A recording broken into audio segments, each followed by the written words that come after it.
Hello friends, എല്ലാവർക്കും Shruthi's learning സ്ക്വയറിലേക്ക് സ്വാഗതം. അപ്പോൾ ആദ്യം തന്നെ മത്തന്റെ സങ്കരയിനങ്ങൾ ഏതൊക്കെയാണ്? അമ്പിളി, അർക്കചന്ദ്രൻ, സുവർണ, സൂരജ്.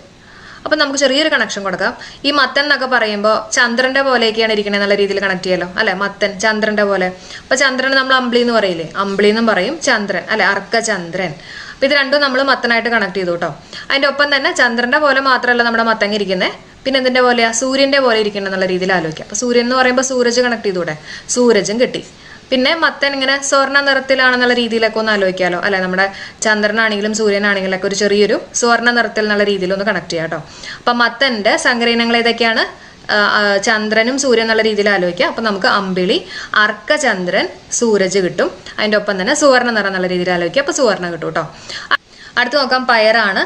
പയറിന്റെ സങ്കരയിനങ്ങൾ ഏതൊക്കെയാണ്? ഭാഗ്യലക്ഷ്മി ഉണ്ട്, ജ്യോതികയുണ്ട്, മാലികയുണ്ട്, ലോലയുണ്ട്. ഏതൊക്കെയാണ്? ഭാഗ്യലക്ഷ്മി, ജ്യോതിക, മാലിക, ലോല. അപ്പൊ ഇത് SCRT ഉള്ളതാണ് കേട്ടോ, ഇമ്പോർട്ടന്റ് ആണ് പയറ്. അപ്പൊ നമ്മൾ എങ്ങനെ ആലോചിക്കുക? ഈ ജ്യോതികയും അതുപോലെ തന്നെ ഭാഗ്യലക്ഷ്മിയും നമ്മുടെ ആക്ട്രസ് അല്ലേ. അപ്പൊ ജ്യോതികയും ഭാഗ്യലക്ഷ്മിയും പയറ് പോലത്തെ മാലയാണ് ഇടണേ എന്നുള്ള രീതിയിൽ ആലോചിക്കുക കേട്ടോ. പയറ് പോലത്തെ മാല, അവരിടുന്ന മാല എന്ന് പറഞ്ഞാൽ വളരെ എന്താ പറയാ, ലോലമായിട്ടുള്ള പയറ് പോലത്തെ മാലയാണ് ഇടണേ എന്നുള്ള രീതിയിൽ ഒന്ന് കണക്ട് ചെയ്യാം. അപ്പൊ പയറ് ഏതൊക്കെയാണ്? സങ്കരയിനങ്ങൾ ഏതൊക്കെയാണ്? ഭാഗ്യലക്ഷ്മി, ജ്യോതിക, മാലിക, ലോല. ലോലമായിട്ടുള്ളത് അല്ലെ. പയറൊക്കെ ഒടിഞ്ഞു പോണതൊക്കെയല്ലേ, അപ്പൊ ലോലമായിട്ടുള്ളത് കിട്ടിയെന്ന് പ്രതീക്ഷിക്കുകയാണ്. റിവൈസ് ചെയ്യണം കേട്ടോ. അടുത്ത നാളികരമാണ്. നാളികരത്തിന്റെ സങ്കരയിനങ്ങൾ ചോദിക്കുകയാണെങ്കിൽ Lakshaganga, Ananthaganga, T × D, D × T, Chandralaksha, Chandrashankara. Okay. അപ്പൊ നാളികരം നമ്മുടെ തേങ്ങയൊക്കെ നമ്മുടെ തലയിൽ വീണ് കഴിഞ്ഞാൽ നമ്മൾ മണിച്ചിറത്താഴിലെ ഗംഗ പോലെയാവും എന്നുള്ള രീതിയിൽ ആലോചിക്കാം അല്ലെ. ഗംഗ. അപ്പൊ ലക്ഷഗംഗ കിട്ടും. അതിന്റെ ഒപ്പം തന്നെ അനന്തഗംഗ കിട്ടും. അപ്പൊ 2 ഗംഗ നമുക്ക് കിട്ടി കേട്ടോ, ലക്ഷഗംഗ അതുപോലെ തന്നെ അനന്തഗംഗ. പിന്നെ നാളികരം തലയിലേക്ക് വീണേക്കാണ്. അപ്പൊ T കാണുമ്പോൾ നമുക്ക് അത് D പോലെ തോന്നും, D കാണുമ്പോൾ നമുക്കത് T പോലെ തോന്നും. ഓക്കെ. അപ്പൊ അങ്ങനെ നമുക്ക് T × D, D × T എന്നുള്ളത് ആലോചിക്കാൻ പറ്റും. പിന്നെ നമ്മളിപ്പോൾ പറഞ്ഞാണ് ലക്ഷഗംഗ എന്ന് പറയുമ്പോൾ നമുക്ക് ലക്ഷ ആലോചിക്കാമല്ലോ. അപ്പൊ അതേപോലെ തന്നെ ചന്ദ്രലക്ഷ, അതിനകത്തും ഒരു ലക്ഷയുണ്ട് കേട്ടോ. അപ്പൊ അത്രയും കിട്ടി. എന്തൊക്കെയാണ് ഒന്നും കൂടെ പറയാം. നാളികേരം, ലക്ഷഗംഗ, അനന്തഗംഗ, രണ്ടിലും ഗംഗയുണ്ട്. പിന്നെ T കാണുമ്പോൾ D, D കാണുമ്പോൾ T. അപ്പൊ T × D, D × T. പിന്നെ ലക്ഷയുള്ള ഒരെണ്ണം കൂടെ ചന്ദ്രലക്ഷ കിട്ടി കേട്ടോ. ഇത് SCRT ഉള്ളതാണ്. അതേപോലെ തന്നെ ചന്ദ്രശങ്കര. അപ്പൊ നമ്മുടെ ശങ്കരൻ എന്ന് പറഞ്ഞിട്ടുള്ള ഒരു ചേട്ടനാണ് നാളികേരം തെങ്ങ് കയറാൻ വന്നതെന്നുള്ള രീതിയിൽ ഒന്ന് വെറുതെ കണക്ട് ചെയ്യും കേട്ടോ. അപ്പൊ നമുക്ക് ചന്ദ്രശങ്കര എന്നുള്ളതും കൂടെ കണക്ട് ചെയ്യാൻ പറ്റും. അടുത്ത് നമുക്ക് മുളകിന്റെ സങ്കരയിനങ്ങൾ നോക്കാം. ജ്വാലാമുഖി, ഉജ്ജ്വല, വെള്ളായനി, അതുല്യ, ജ്വാലാസഖി, സൂര്യമുഖി, അനുഗ്രഹ. ഇതൊക്കെ മുളകിന്റെ സങ്കരയിനങ്ങളാണ്. അപ്പൊ ഇതിനകത്ത് അനുഗ്രഹം നമ്മുടെ SCRT കൊടുത്തിട്ടുള്ളതാണ്. അപ്പൊ അതിന് കുറച്ചും കൂടെ ഇമ്പോർട്ടൻസ് കൊടുത്ത് പഠിക്കാം. അപ്പൊ നമുക്കിത് ചെറുതായിട്ടൊന്ന് കണക്ട് ചെയ്യാം. അപ്പൊ മുളക് എന്ന് പറയുമ്പോൾ മുളക് ഇങ്ങനെ ജ്വലിച്ച് നിൽക്കുക എന്നുള്ള രീതിയിലൊക്കെ നമുക്ക് കണക്ട് ചെയ്തൂടെ അല്ലെ, ജ്വലിക്കുക. അപ്പൊ ജ്വാലാമുഖിയും കിട്ടി, അതുപോലെ തന്നെ ഉജ്ജ്വല. ഓക്കെ. അതിന്റെ ഒപ്പം തന്നെ ജ്വാലാസഖി കിട്ടി. അപ്പൊ മുളക്, ജ്വാലാമുഖി, ഉജ്ജ്വല, ജ്വാലാസഖി. പിന്നെ മുളക് കടിച്ചു കഴിഞ്ഞാൽ എന്ത് പറ്റും? നമ്മൾ വെള്ളം കുടിക്കേണ്ടി വരും. അപ്പൊ വെള്ളായിനി, അതും കിട്ടി കേട്ടോ, വെള്ളായിനി. പിന്നെ അതുല്യമായിട്ടുള്ള മുളകാണ്, ഭയങ്കര അതുല്യമായിട്ടുള്ള മുളക്. അപ്പൊ അതുല്യ കിട്ടി. പിന്നെ മുളക് കടിച്ചു കഴിഞ്ഞാൽ നമ്മുടെ മുഖം സൂര്യന്റെ മുഖം പോലെ ആയിരിക്കും അല്ലെ, ഇങ്ങനെ ചുമന്ന് ഇങ്ങനെ ഇങ്ങനെ എരിയുന്ന പോലെയൊക്കെ. അപ്പൊ സൂര്യമുഖി കേട്ടോ. അതേപോലെ തന്നെ ദൈവത്തിന്റെ അനുഗ്രഹം ഉണ്ടെങ്കിൽ നമ്മൾ കറിയിലത്തെ മുളകൊന്നും കടിക്കില്ല എന്നുള്ള രീതിയിൽ ആലോചിക്കാം കേട്ടോ. അപ്പൊ അനുഗ്രഹം നമുക്ക് അവിടെ കണക്ട് ചെയ്യാൻ പറ്റും. അപ്പൊ മുളക്, ജ്വാല വെച്ചിട്ടുള്ള ജ്വാലാമുഖി, ഉജ്ജ്വല, ജ്വാലാസഖി. പിന്നെ വെള്ളം കുടിക്കും, വെള്ളായിനി. അതുല്യമായിട്ടുള്ള മുളക് അതുല്യ, സൂര്യന്റെ മുഖം പോലെ ഇരിക്കും. അപ്പൊ സൂര്യമുഖി, അനുഗ്രഹം. അടുത്ത കശുവണ്ടിയാണ് കേട്ടോ. കശുവണ്ടിയുടെ സങ്കരയിനങ്ങൾ ഏതൊക്കെയാ? ധാരാശ്രീ, ആനക്കയം 1, ധന, അക്ഷയ, പൂർണിമ, കനക, പ്രിയങ്ക. ഓക്കെ. അപ്പൊ നോക്കിക്കഴിഞ്ഞാൽ തന്നെ കിട്ടും ഈ കശുവണ്ടി നമ്മൾ ധാരാളമായിട്ട് കഴിച്ചു കഴിഞ്ഞാൽ, ധാരാശ്രീ കേട്ടോ, ധാരാളമായിട്ട് കഴിച്ചു കഴിഞ്ഞാൽ ആനയുടെ പോലെ ആവുന്ന ആലോചിക്കാം കേട്ടോ. ഭയങ്കരമായിട്ട് വണ്ണം വെക്കും, ആനയുടെ പോലെ ആവുന്ന ആലോചിക്കാം. അപ്പൊ നമുക്ക് ആനക്കായും കിട്ടുമല്ലോ. പിന്നെ ഈ കശുവണ്ടിക്ക് നല്ല ധനം വേണ്ടേ അല്ലെ, നല്ല കോസ്റ്റ്ലി അല്ലേ. അപ്പൊ നമുക്ക് ധന കിട്ടി.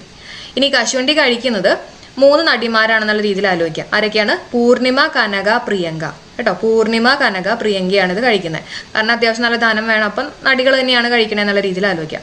പിന്നെ കശുവണ്ടി കഴിച്ചു കഴിഞ്ഞാൽ നമ്മുടെ ക്ഷയൊക്കെ മാറും അല്ലെ. നമ്മളിങ്ങനെ ക്ഷയിച്ചൊക്കെ ഇരിക്കുകയാണെങ്കിൽ ആ ക്ഷയൊക്കെ മാറും. അങ്ങനെ നമുക്ക് അക്ഷയ കണക്ട് ചെയ്യാൻ പറ്റും. അപ്പൊ അക്ഷയയുടെ തക്കാളിയും അക്ഷയയുടെ സങ്കരയനമായിട്ട് വരുന്നതാണ്. നമ്മുടെ SCRT കൊടുത്തിട്ടുള്ളത് അക്ഷയ തക്കാളിയാണ് കേട്ടോ. അപ്പൊ എക്സാമിന് ഇരിക്കുന്ന സമയത്ത് ഫസ്റ്റ് പ്രിഫറൻസ് നിങ്ങൾ അക്ഷയയുടെ ചോദിക്കുകയാണെങ്കിൽ തക്കാളിക്ക് തന്നെ കൊടുക്കണം. ഓക്കെ. അടുത്ത നമുക്ക് കുരുമുളകിന്റെ നോക്കാം. കുരുമുളകിന്റെ സങ്കരയിനങ്ങൾ ഏതൊക്കെയാണ്? കൊറ്റനാട്, പന്നിയൂർ, 1, 2, 3, 4, 5, 6, 7, ശ്രീകര, ശുഭകര, കരിമുണ്ടൻ, കുതിരവേലി. ജസ്റ്റ് ഇങ്ങനെ ഓർത്താൽ മതി. അതായത് നമ്മുടെ കുരുമുളകൊക്കെ നമ്മൾ കടിച്ചു കഴിയുമ്പോൾ ഈ കുതിര പോലും വെയിൽ ചാടി പോകുന്ന ആലോചിക്കാം കേട്ടോ. അത്രയ്ക്ക് എരിവല്ലേ. അപ്പൊ കുതിര പോലും വെയിൽ ചാടി പോകും എന്നുള്ള രീതിയിൽ ആലോചിക്കാം. വെയിൽ ചാടിയിട്ട് നാട് വിട്ടു പോകുന്ന ആലോചിച്ചോളൂ കേട്ടോ. അപ്പൊ നമുക്ക് കൊറ്റനാട് കിട്ടി. പിന്നെ നമ്മൾ ഈ കുരുമുളക് ഇടുന്ന എവിടെയാണ്? പന്നിയിറച്ചിയിലൊക്കെ നന്നായിട്ട് കുരുമുളക് ഇട്ട് കഴിഞ്ഞാൽ നല്ല ടേസ്റ്റ് ആയിരിക്കും. അപ്പോൾ പന്നിയൂർ കേട്ടോ. എത്ര കുരുമുളകാണ്? 7 കുരുമുളക് വരെ എന്ന് ആലോചിക്കുക. അപ്പോൾ 1 2 3 4 5 6 7 കിട്ടി. അപ്പോൾ കുതിരവേലി കിട്ടി, വേലി ചാടിയിട്ട് നാട് വിട്ടു പോവും, കൊറ്റനാട് കിട്ടി. പിന്നെ നമ്മുടെ പന്നിയിറച്ചിയുടെ കാര്യം ആലോചിച്ചാൽ മതി കേട്ടോ, 7 വരെ. പിന്നെയുള്ളത് കുരുമുളകിനകത്ത് കായും രായും ഉണ്ടല്ലോ. അപ്പോൾ കായും രായും വെച്ചിട്ടുള്ള 3 ആൾക്കാരാണ്. ആരൊക്കെയാ? ശ്രീകര, കായൻ രായുണ്ട്, ശുഭകര, അതുപോലെ തന്നെ കരിമുണ്ടൻ. ഓക്കെ, അപ്പോൾ ഒന്ന് ഓർത്ത് വയ്ക്കുക കേട്ടോ. ഇനി നമുക്ക് അടുത്തത് നോക്കാം. അടുത്തത് ഏലമാണ്. ഏലത്തിന്റെ സങ്കരയിനങ്ങൾ ഏതൊക്കെയാ? PV1 അതുപോലെ തന്നെ ഞെള്ളാനിയാണ്. PV1 ഞെള്ളാനി. അപ്പൊ നമ്മുടെ ഏലം എന്നൊക്കെ പറഞ്ഞു കഴിഞ്ഞാൽ അത് ഇങ്ങനെ എന്താ പറയാ, പൊട്ടിക്കാൻ ഒത്തിരി ബുദ്ധിമുട്ടല്ലേ. അപ്പൊ കുറച്ച് പവർ വേണം എന്ന് ആലോചിക്കാമല്ലോ. പവർ PV കേട്ടോ, അങ്ങനെ ഒന്ന് ആലോചിക്കുക കേട്ടോ. പവർ എന്നുള്ള രീതിയിൽ ആലോചിക്കുക. അതുപോലെ തന്നെ അതിങ്ങനെ ഞെള്ളി എടുക്കാൻ, ഇങ്ങനെ ഞെക്കി എടുക്കാനൊക്കെ ഒത്തിരി ബുദ്ധിമുട്ടാണ്. അപ്പൊ അങ്ങനെ നമുക്ക് ഞെള്ളാനി എന്നുള്ള രീതിയിൽ ഓർക്കാൻ പറ്റും. അടുത്ത കരിമ്പാണ്. കരിമ്പ് എന്ന് കേൾക്കുമ്പോൾ തന്നെ നമുക്കറിയാം എല്ലാം ഒരു മധുരം ഉണ്ടാവുന്നത് അല്ലേ. മാധുരി, തിരുമധുരം, മധുരിമ, മധുമതി. ഇത് കേൾക്കുമ്പോൾ തന്നെ നമുക്ക് കിട്ടുന്നതാണ് കേട്ടോ. അപ്പൊ കരിമ്പിന്റെ ഏതൊക്കെയാണ്? മാധുരി, തിരുമധുരം, മധുരിമ, മധുമതി. അടുത്ത് നമുക്ക് മരച്ചീനിയുടെ സങ്കരയിനങ്ങൾ നോക്കാം. ശ്രീജയ, ശ്രീസഹ്യം, ശ്രീശൈലം, ശ്രീവിശാഖ്, അതുപോലെ തന്നെ H226, M4, H165, H97. Okay, അപ്പൊ നമ്മുടെ മരച്ചീനി എന്ന് പറയുമ്പോൾ ശ്രീ വെച്ചിട്ടുള്ള ആൾക്കാരെല്ലാതും ഉണ്ട് കേട്ടോ. ശ്രീജയ ഉണ്ട്, ശ്രീസഹ്യുണ്ട്, ശ്രീശൈലമുണ്ട്, ശ്രീവിശാഖുണ്ട്. ഓക്കെ, അതൊന്ന് ആലോചിക്കുക. പിന്നെയുള്ളത് നമ്പേഴ്സ് ആണ്. H226, H വെച്ചിട്ടുള്ള 3 ആൾക്കാരുണ്ട്. H226, H165, H97, പിന്നെ ഒരു M വെച്ചിട്ടുണ്ട്, M4. ഇതൊന്ന് പ്രാവശ്യം കൂടെ ഒക്കെ ഒന്ന് വായിച്ചു പഠിക്കുക കേട്ടോ. അടുത്ത എള്ളാണ്. എള്ളിന്റെ സങ്കരയിനങ്ങൾ ചോദിക്കുകയാണെങ്കിൽ തിലോത്തമ, സോമ, തിലക്, സൂര്യ, കായംകുളം 1, തിലധാര. അപ്പോൾ ഇത് നോക്കിക്കഴിഞ്ഞാൽ നമുക്കറിയാം ഇതിനകത്ത് നിറച്ച് നടന്മാരാ. ആരൊക്കെയാ? സോമനുണ്ട്, തിലകനുണ്ട്, സൂര്യയുണ്ട് അല്ലേ. അപ്പൊ സാധാരണ ഒരു സിനിമേനകത്ത് 3 അല്ലെങ്കിൽ 3 കൂടുതൽ ഇങ്ങനെ നടന്മാരൊക്കെ ഉണ്ടെങ്കിൽ, മെയിൻ നടന്മാരൊക്കെ ഉണ്ടെങ്കിൽ മിക്കവാറും ആ ഒരു സിനിമ കൊള്ളാനുള്ള ചാൻസ് ഉണ്ട്. അപ്പൊ അങ്ങനെ നമ്മുടെ സോമൻ, തിലകൻ, സൂര്യ അങ്ങനെ ആലോചിക്കട്ടെ. അപ്പൊ സോമ, തിലക്, സൂര്യ ഇവരെല്ലാം കൂടെ ഒരുമിച്ച് അഭിനയിച്ചു കഴിഞ്ഞാൽ മിക്കവാറും അത് കൊള്ളാവും. അപ്പൊ കായംകുളം 1 കൂടെ നമുക്ക് കണക്ട് ചെയ്യാൻ പറ്റും. പിന്നെ തിലകനെ നമ്മൾ പറഞ്ഞില്ല. അപ്പൊ തില വെച്ചിട്ട് തന്നെ 2 തിലധാരയുണ്ട്, തിലോത്തമയുണ്ട്. ഓക്കെ, അപ്പൊ ഇതെല്ലാം വരുന്നത് എന്തിന്റെയാണ്? എള്ളാണെന്നൊന്ന് കണക്ട് ചെയ്യണം കേട്ടോ. എള്ളുമായിട്ട് അതൊന്ന് കണക്ട് ചെയ്യണം. അപ്പൊ എള്ളിന്റെ ഏതൊക്കെയാണ് വരുന്നത്? 3 നടന്മാർ വരുന്നുണ്ട്. സോമൻ, തിലകൻ, സൂര്യ. ഇവർ 3 പേരും കൂടെ അഭിനയിച്ചു കഴിഞ്ഞാൽ കോളമാവും. കായംകുളം കിട്ടി. പിന്നെ തിലകന്റെ തില വെച്ചിട്ടുള്ള തിലോത്തമയും തിലധാരയും കിട്ടി. ഓക്കെ, അടുത്ത് നോക്കാം. പപ്പായയാണ്. പപ്പായയുടെ സങ്കരം ചോദിക്കുകയാണെങ്കിൽ മഡഗാസ്കർ, വാഷിങ്ടൺ, പഞ്ചാബ് ജയന്റ് കേട്ടോ. ഇത് 3ഉം പപ്പായയുടെയാണ്. അപ്പൊ പപ്പായ എന്ന് പറയുമ്പോൾ ഞാൻ പപ്പയായിട്ട് ഓർത്തേക്കാണ്. പപ്പ മാഡ് ആവും എന്ന് ആലോചിക്കുക കേട്ടോ. മാഡ് ആവും എപ്പോഴാ? ഈ എന്താ പച്ചക്കറികളൊക്കെ വാഷ് ചെയ്ത് കഴിച്ചില്ലെങ്കിൽ കേട്ടോ. പച്ചക്കറിയൊക്കെ നന്നായിട്ട് വാഷ് ചെയ്ത് കഴിച്ചില്ലെങ്കിൽ പപ്പ മാഡ് ആവും എന്ന് ആലോചിക്കാം. എന്നിട്ട് ഒരു ജെയിന്റ് പോലെ വരും എന്നുള്ള രീതിയിൽ ഒന്ന് കണക്ട് ചെയ്യാം. അപ്പൊ പപ്പായ, മഡഗാസ്കർ, അതുപോലെ തന്നെ വാഷിങ്ടൺ, പഞ്ചാബ് ജെയിന്റ്. അടുത്ത് നമുക്ക് ഗോതമ്പ് നോക്കാം. ഗോതമ്പിന്റെ സങ്കരനം ചോദിക്കുകയാണെങ്കിൽ സൊണാലിക, കല്യാൺ സോന, ഗിരിജ, അർജൻ, ശേഖർ, ദശരഥ്, ബിത്തൂർ. ഓക്കെ, അപ്പൊ നമ്മളെങ്ങനെ ആലോചിക്കുക? ഈ ഗോതമ്പ് എന്ന് പറയുമ്പോൾ നമുക്ക് ഗോതമ്പിന്റെ നിറം എന്നൊക്കെ പറഞ്ഞു കഴിഞ്ഞാൽ സ്വർണ്ണത്തിന്റെ നിറം എന്നുള്ള രീതിയിൽ ആലോചിക്കാമല്ലോ. ഓക്കെ, അപ്പൊ സ്വർണം എന്ന് പറയുമ്പോൾ നമുക്ക് സൊണാലിക കിട്ടി കേട്ടോ. ഇനി സ്വർണം നമ്മൾ എപ്പോഴും എടുക്കുക? കല്യാണത്തിനാണ് സ്വർണ്ണം എടുക്കണേ എന്നുള്ള രീതിയിൽ ആലോചിക്കുക. അപ്പൊ കല്യാൺ സോന കേട്ടോ. സോന എന്ന് പറഞ്ഞാൽ സ്വർണം. അപ്പൊ കല്യാൺ സോന, അതുപോലെ തന്നെ സൊണാലിക കിട്ടി. അപ്പൊ കല്യാണത്തിന് നമ്മൾ സ്വർണം മാത്രമാണ് എടുക്കുക? അല്ല, നമ്മൾ സിൽവർ എടുക്കും എന്ന് ആലോചിക്കുക. സിൽവറിന്റെ ലാറ്റിൻ നെയിം അർജന്റും. അപ്പൊ നമുക്ക് അർജൻ കിട്ടി. അപ്പോൾ സ്വർണം എടുക്കും, അതുപോലെ തന്നെ സിൽവർ എടുക്കും. പിന്നെ നമ്മൾ രത്നം എടുക്കും എന്നുള്ള രീതിയിൽ വെറുതെ ഒന്ന് കണക്ട് ചെയ്തോളൂ. അപ്പൊ നമുക്ക് ദശരഥ് കിട്ടി കേട്ടോ. രത്നം, ഡയമണ്ട്, അങ്ങനെ ജസ്റ്റ് ഒന്ന് ആലോചിക്കുക. അപ്പൊ ദശരഥ് കിട്ടി. ഇനി ഇതെല്ലാം നമ്മളിങ്ങനെ ശേഖരിച്ചു വെക്കും. കല്യാണത്തിന് വേണ്ടിയിട്ട് ഇതെല്ലാം നമ്മളിങ്ങനെ ശേഖരിച്ചു വെക്കും. അപ്പൊ ശേഖർ കിട്ടി. ഇനി ആരുടെ കല്യാണം എന്ന് വെച്ചാൽ ഗിരിജയുടെ കല്യാണമാണ്. ആരുടെ കല്യാണമാണ്? ഗിരിജ. അപ്പൊ ഗിരിജ ഈ സ്വർണ്ണമൊക്കെ എടുക്കാൻ വേണ്ടിയിട്ട് കോയമ്പത്തൂര് പോയെന്ന് ആലോചിക്കുക കേട്ടോ. ബിത്തൂർ, കോയമ്പത്തൂർ, അങ്ങനെ ജസ്റ്റ് ഒന്ന് കണക്ട് ചെയ്തോളൂ. അപ്പൊ ഞാൻ ഒന്നുകൂടെ പറയാം. ഗോതമ്പിന്റെ സങ്കരയിനങ്ങൾ ചോദിക്കുകയാണെങ്കിൽ നമ്മുടെ സ്വർണവുമായിട്ട് കണക്ട് ചെയ്യുക. അപ്പൊ സൊണാലിക കിട്ടി, കല്യാൺ സോന കിട്ടി. പിന്നെ കല്യാണത്തിന് നമ്മൾ സ്വർണം മാത്രമാണോ? അല്ല, നമ്മൾ വേറെ എന്തൊക്കെ എടുക്കും? സിൽവർ എടുക്കും, അർജൻ കിട്ടി, അതുപോലെ തന്നെ രത്നം എടുക്കും, ദശരഥ് കിട്ടി. ഇതെല്ലാം നമ്മളിങ്ങനെ ശേഖരിച്ചു വെക്കും, ശേഖർ കിട്ടി. പിന്നെ അത് കോയമ്പത്തൂർ നിന്നാണ് എടുക്കുക. അപ്പൊ ബിത്തൂർ എന്നുള്ള രീതിയിൽ കിട്ടി. കോയമ്പത്തൂർ, ബിത്തൂർ എന്നുള്ള രീതിയിൽ കിട്ടി. ഗിരിജയാണ് ഇതെല്ലാം എടുക്കണേ എന്നുള്ള രീതിയിൽ ഒന്ന് ഓർത്ത് വയ്ക്കുക കേട്ടോ. അടുത്ത് പരുത്തിയാണ്. പരുത്തി സുജാത ഹൈബ്രിഡ് 4 ആണ്. പരുത്തി എന്ന് പറഞ്ഞാൽ നമ്മുടെ കോട്ടൺ സാരിയൊക്കെ എടുക്കുന്ന ആരാ? സുജാത അല്ലെ. നമ്മുടെ എന്താ ഗായിക സുജാതയാണ്. അതുപോലെ തന്നെ നല്ല ഹൈ പിച്ചിലാണ് സുജാത പാട്ട് പാടണ എന്നുള്ള രീതിയിൽ ആലോചിക്കാമല്ലോ. അപ്പൊ നമുക്ക് ഹൈബ്രിഡ് 4 അവിടെ കണക്ട് ചെയ്യാൻ പറ്റും. അടുത്ത ചീരയാണ്. ചീരയുടെ സങ്കരനം അരുണാണ് കേട്ടോ. ഒന്ന് ഓർത്ത് വയ്ക്കണേ. ചീര അരുണാണ്. അടുത്ത നമുക്ക് വെണ്ടയുടെ സങ്കരയിനം നോക്കാം. കിരൺ, അനാമിക, അർക്കയാണ് കേട്ടോ. ഇത് ഇമ്പോർട്ടൻ്റ് ആണ്, SCRT ഉള്ളതാണ്. ഏതൊക്കെയാണ് വെണ്ടയുടെ സങ്കരയിനം? കിരൺ, അനാമിക, അർക്ക. അപ്പൊ നമുക്ക് ജസ്റ്റ് ഒന്ന് ആലോചിക്കാം. അതായത് വേണ്ട കിരൺ അനാമികനെ അറക്കണ്ട എന്നുള്ള രീതിയിൽ ആലോചിക്കട്ടോ. അതായത് കിരണ് ഭയങ്കര ദേഷ്യം വന്നിട്ട് അനാമികനെ അങ്ങനെ കത്തി വെച്ചിട്ട് ഇങ്ങനെ അറക്കാൻ പോയതാണ്. അപ്പൊ അങ്ങനെ ജസ്റ്റ് ഒന്ന് കണക്ട് ചെയ്തോളൂ. വേണ്ട കിരൺ അനാമികയെ അറക്കണ്ട. അപ്പൊ നമുക്ക് വെണ്ട, കിരൺ, അനാമിക, അർക്ക. ഓക്കെ. അടുത്ത പാവയ്ക്കാണ്. ഇപ്പൊ ഈ എക്സാമിന് ചോദിച്ചിട്ടുണ്ടായിരുന്നതാണ്. പാവയ്ക്കയുടെ ഏതൊക്കെയാണ്? പ്രിയ, പ്രിയങ്ക, പ്രീതി. ഓക്കെ. പാവയ്ക്കയുടെ സങ്കരയിനങ്ങൾ ഏതൊക്കെയാണ്? പ്രിയ, പ്രിയങ്ക, പ്രീതി. അപ്പൊ പാവയ്ക്ക പലർക്കും പ്രിയമായിരിക്കില്ല, എന്നാലും പ്രിയ വെച്ചിട്ടൊന്ന് കണക്ട് ചെയ്യാം കേട്ടോ. പ്രിയ, പ്രിയങ്ക, പ്രീതി. അടുത്ത നമുക്ക് നെല്ലിന്റെ സങ്കരയിനങ്ങൾ നോക്കാം. ഏതൊക്കെയുള്ള? ത്രിവേണി ഉണ്ട്, ശബരി, ജയ, അന്ന, ജ്യോതി, രോഹിണി, ഹ്രസ്വ, കീർത്തി, അനശ്വര. അപ്പൊ നെല്ല് നമ്മൾ വാങ്ങാൻ പോകുന്നത് ത്രിവേണി സ്റ്റോഴ്സ് എന്നാണ് കേട്ടോ. ത്രിവേണി സ്റ്റോഴ്സ് ഉണ്ട്, അതുപോലെ തന്നെ ശബരി സ്റ്റോഴ്സ് ഉണ്ട്. അപ്പൊ ഇവിടെ നിന്നാണ് നമ്മൾ നെല്ല് വാങ്ങാൻ പോകുന്നത്.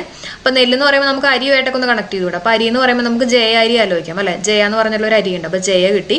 പിന്നെ നമ്മുടെ അന്നത്തിന് വേണ്ടിയിട്ടാണ്. അപ്പൊ അന്ന കിട്ടി. അപ്പൊ അന്നം, അതായത് ഫുഡൊക്കെ കഴിച്ചു കഴിഞ്ഞാൽ നമ്മുടെ മുഖത്ത് ഒരു ജ്യോതി ഉണ്ടാവും, ഒരു പ്രകാശം ഉണ്ടാവും. അപ്പൊ നമുക്ക് ജ്യോതി കിട്ടി കേട്ടോ. അപ്പൊ ഇത്രയൊക്കെയാണല്ലോ നെല്ല്, ത്രിവേണി സ്റ്റോഴ്സ്, ശബരി സ്റ്റോഴ്സ്, അതുപോലെ തന്നെ ജയ അരി, അന്നം, ജ്യോതി. പിന്നെ ഈ അരി എന്നൊക്കെ പറഞ്ഞു കഴിഞ്ഞാൽ പലതരത്തിലുള്ള അരികളുണ്ടാവും അല്ലെ. ഹ്രസ്വമായിട്ടുള്ള അരി ഉണ്ടാവും. അങ്ങനെയൊക്കെ ഒന്ന് ആലോചിക്കാം. അപ്പൊ ഹ്രസ്വ എന്നുള്ളത് കണക്ട് ചെയ്യാൻ പറ്റും. പിന്നെ നെല്ലൊക്കെ നമ്മൾ നല്ല കീർത്തിയൊക്കെ കിട്ടാൻ വേണ്ടിയിട്ട് ഈ പറയൊക്കെ നമ്മൾ നിറക്കില്ലേ. അപ്പൊ അത് നമുക്ക് കീർത്തി കിട്ടാൻ വേണ്ടിയിട്ടാണെന്നുള്ള രീതിയിൽ ആലോചിച്ചു. അപ്പൊ നമുക്ക് കീർത്തി കിട്ടി കേട്ടോ.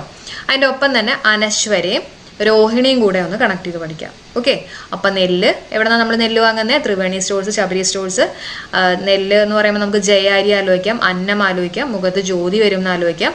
പിന്നെ ചെറിയ അരിയുണ്ട്, ഹ്രസ്വം എന്നുള്ള രീതിയിൽ ആലോചിക്കുക. പിന്നെ കീർത്തി കിട്ടാൻ വേണ്ടിയിട്ടാണെന്ന് ആലോചിക്കുക.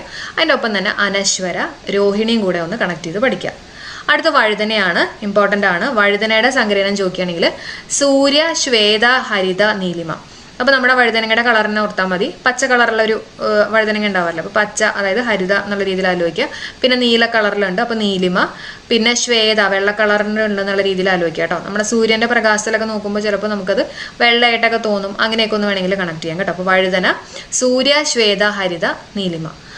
അടുത്ത നമുക്ക് തക്കാളിയുടെ സങ്കരയിനങ്ങൾ നോക്കാം. ഏതൊക്കെയാണ്? മുക്തി, ശക്തി, വിജയ്, അക്ഷയ, അനഘ. ഇതിനകത്ത് അക്ഷയ SCRT കൊടുത്തിട്ടുള്ളതാണ് കേട്ടോ. അതിന് കുറച്ചും കൂടെ ഇമ്പോർട്ടൻസ് കൊടുത്ത് പഠിക്കണേ.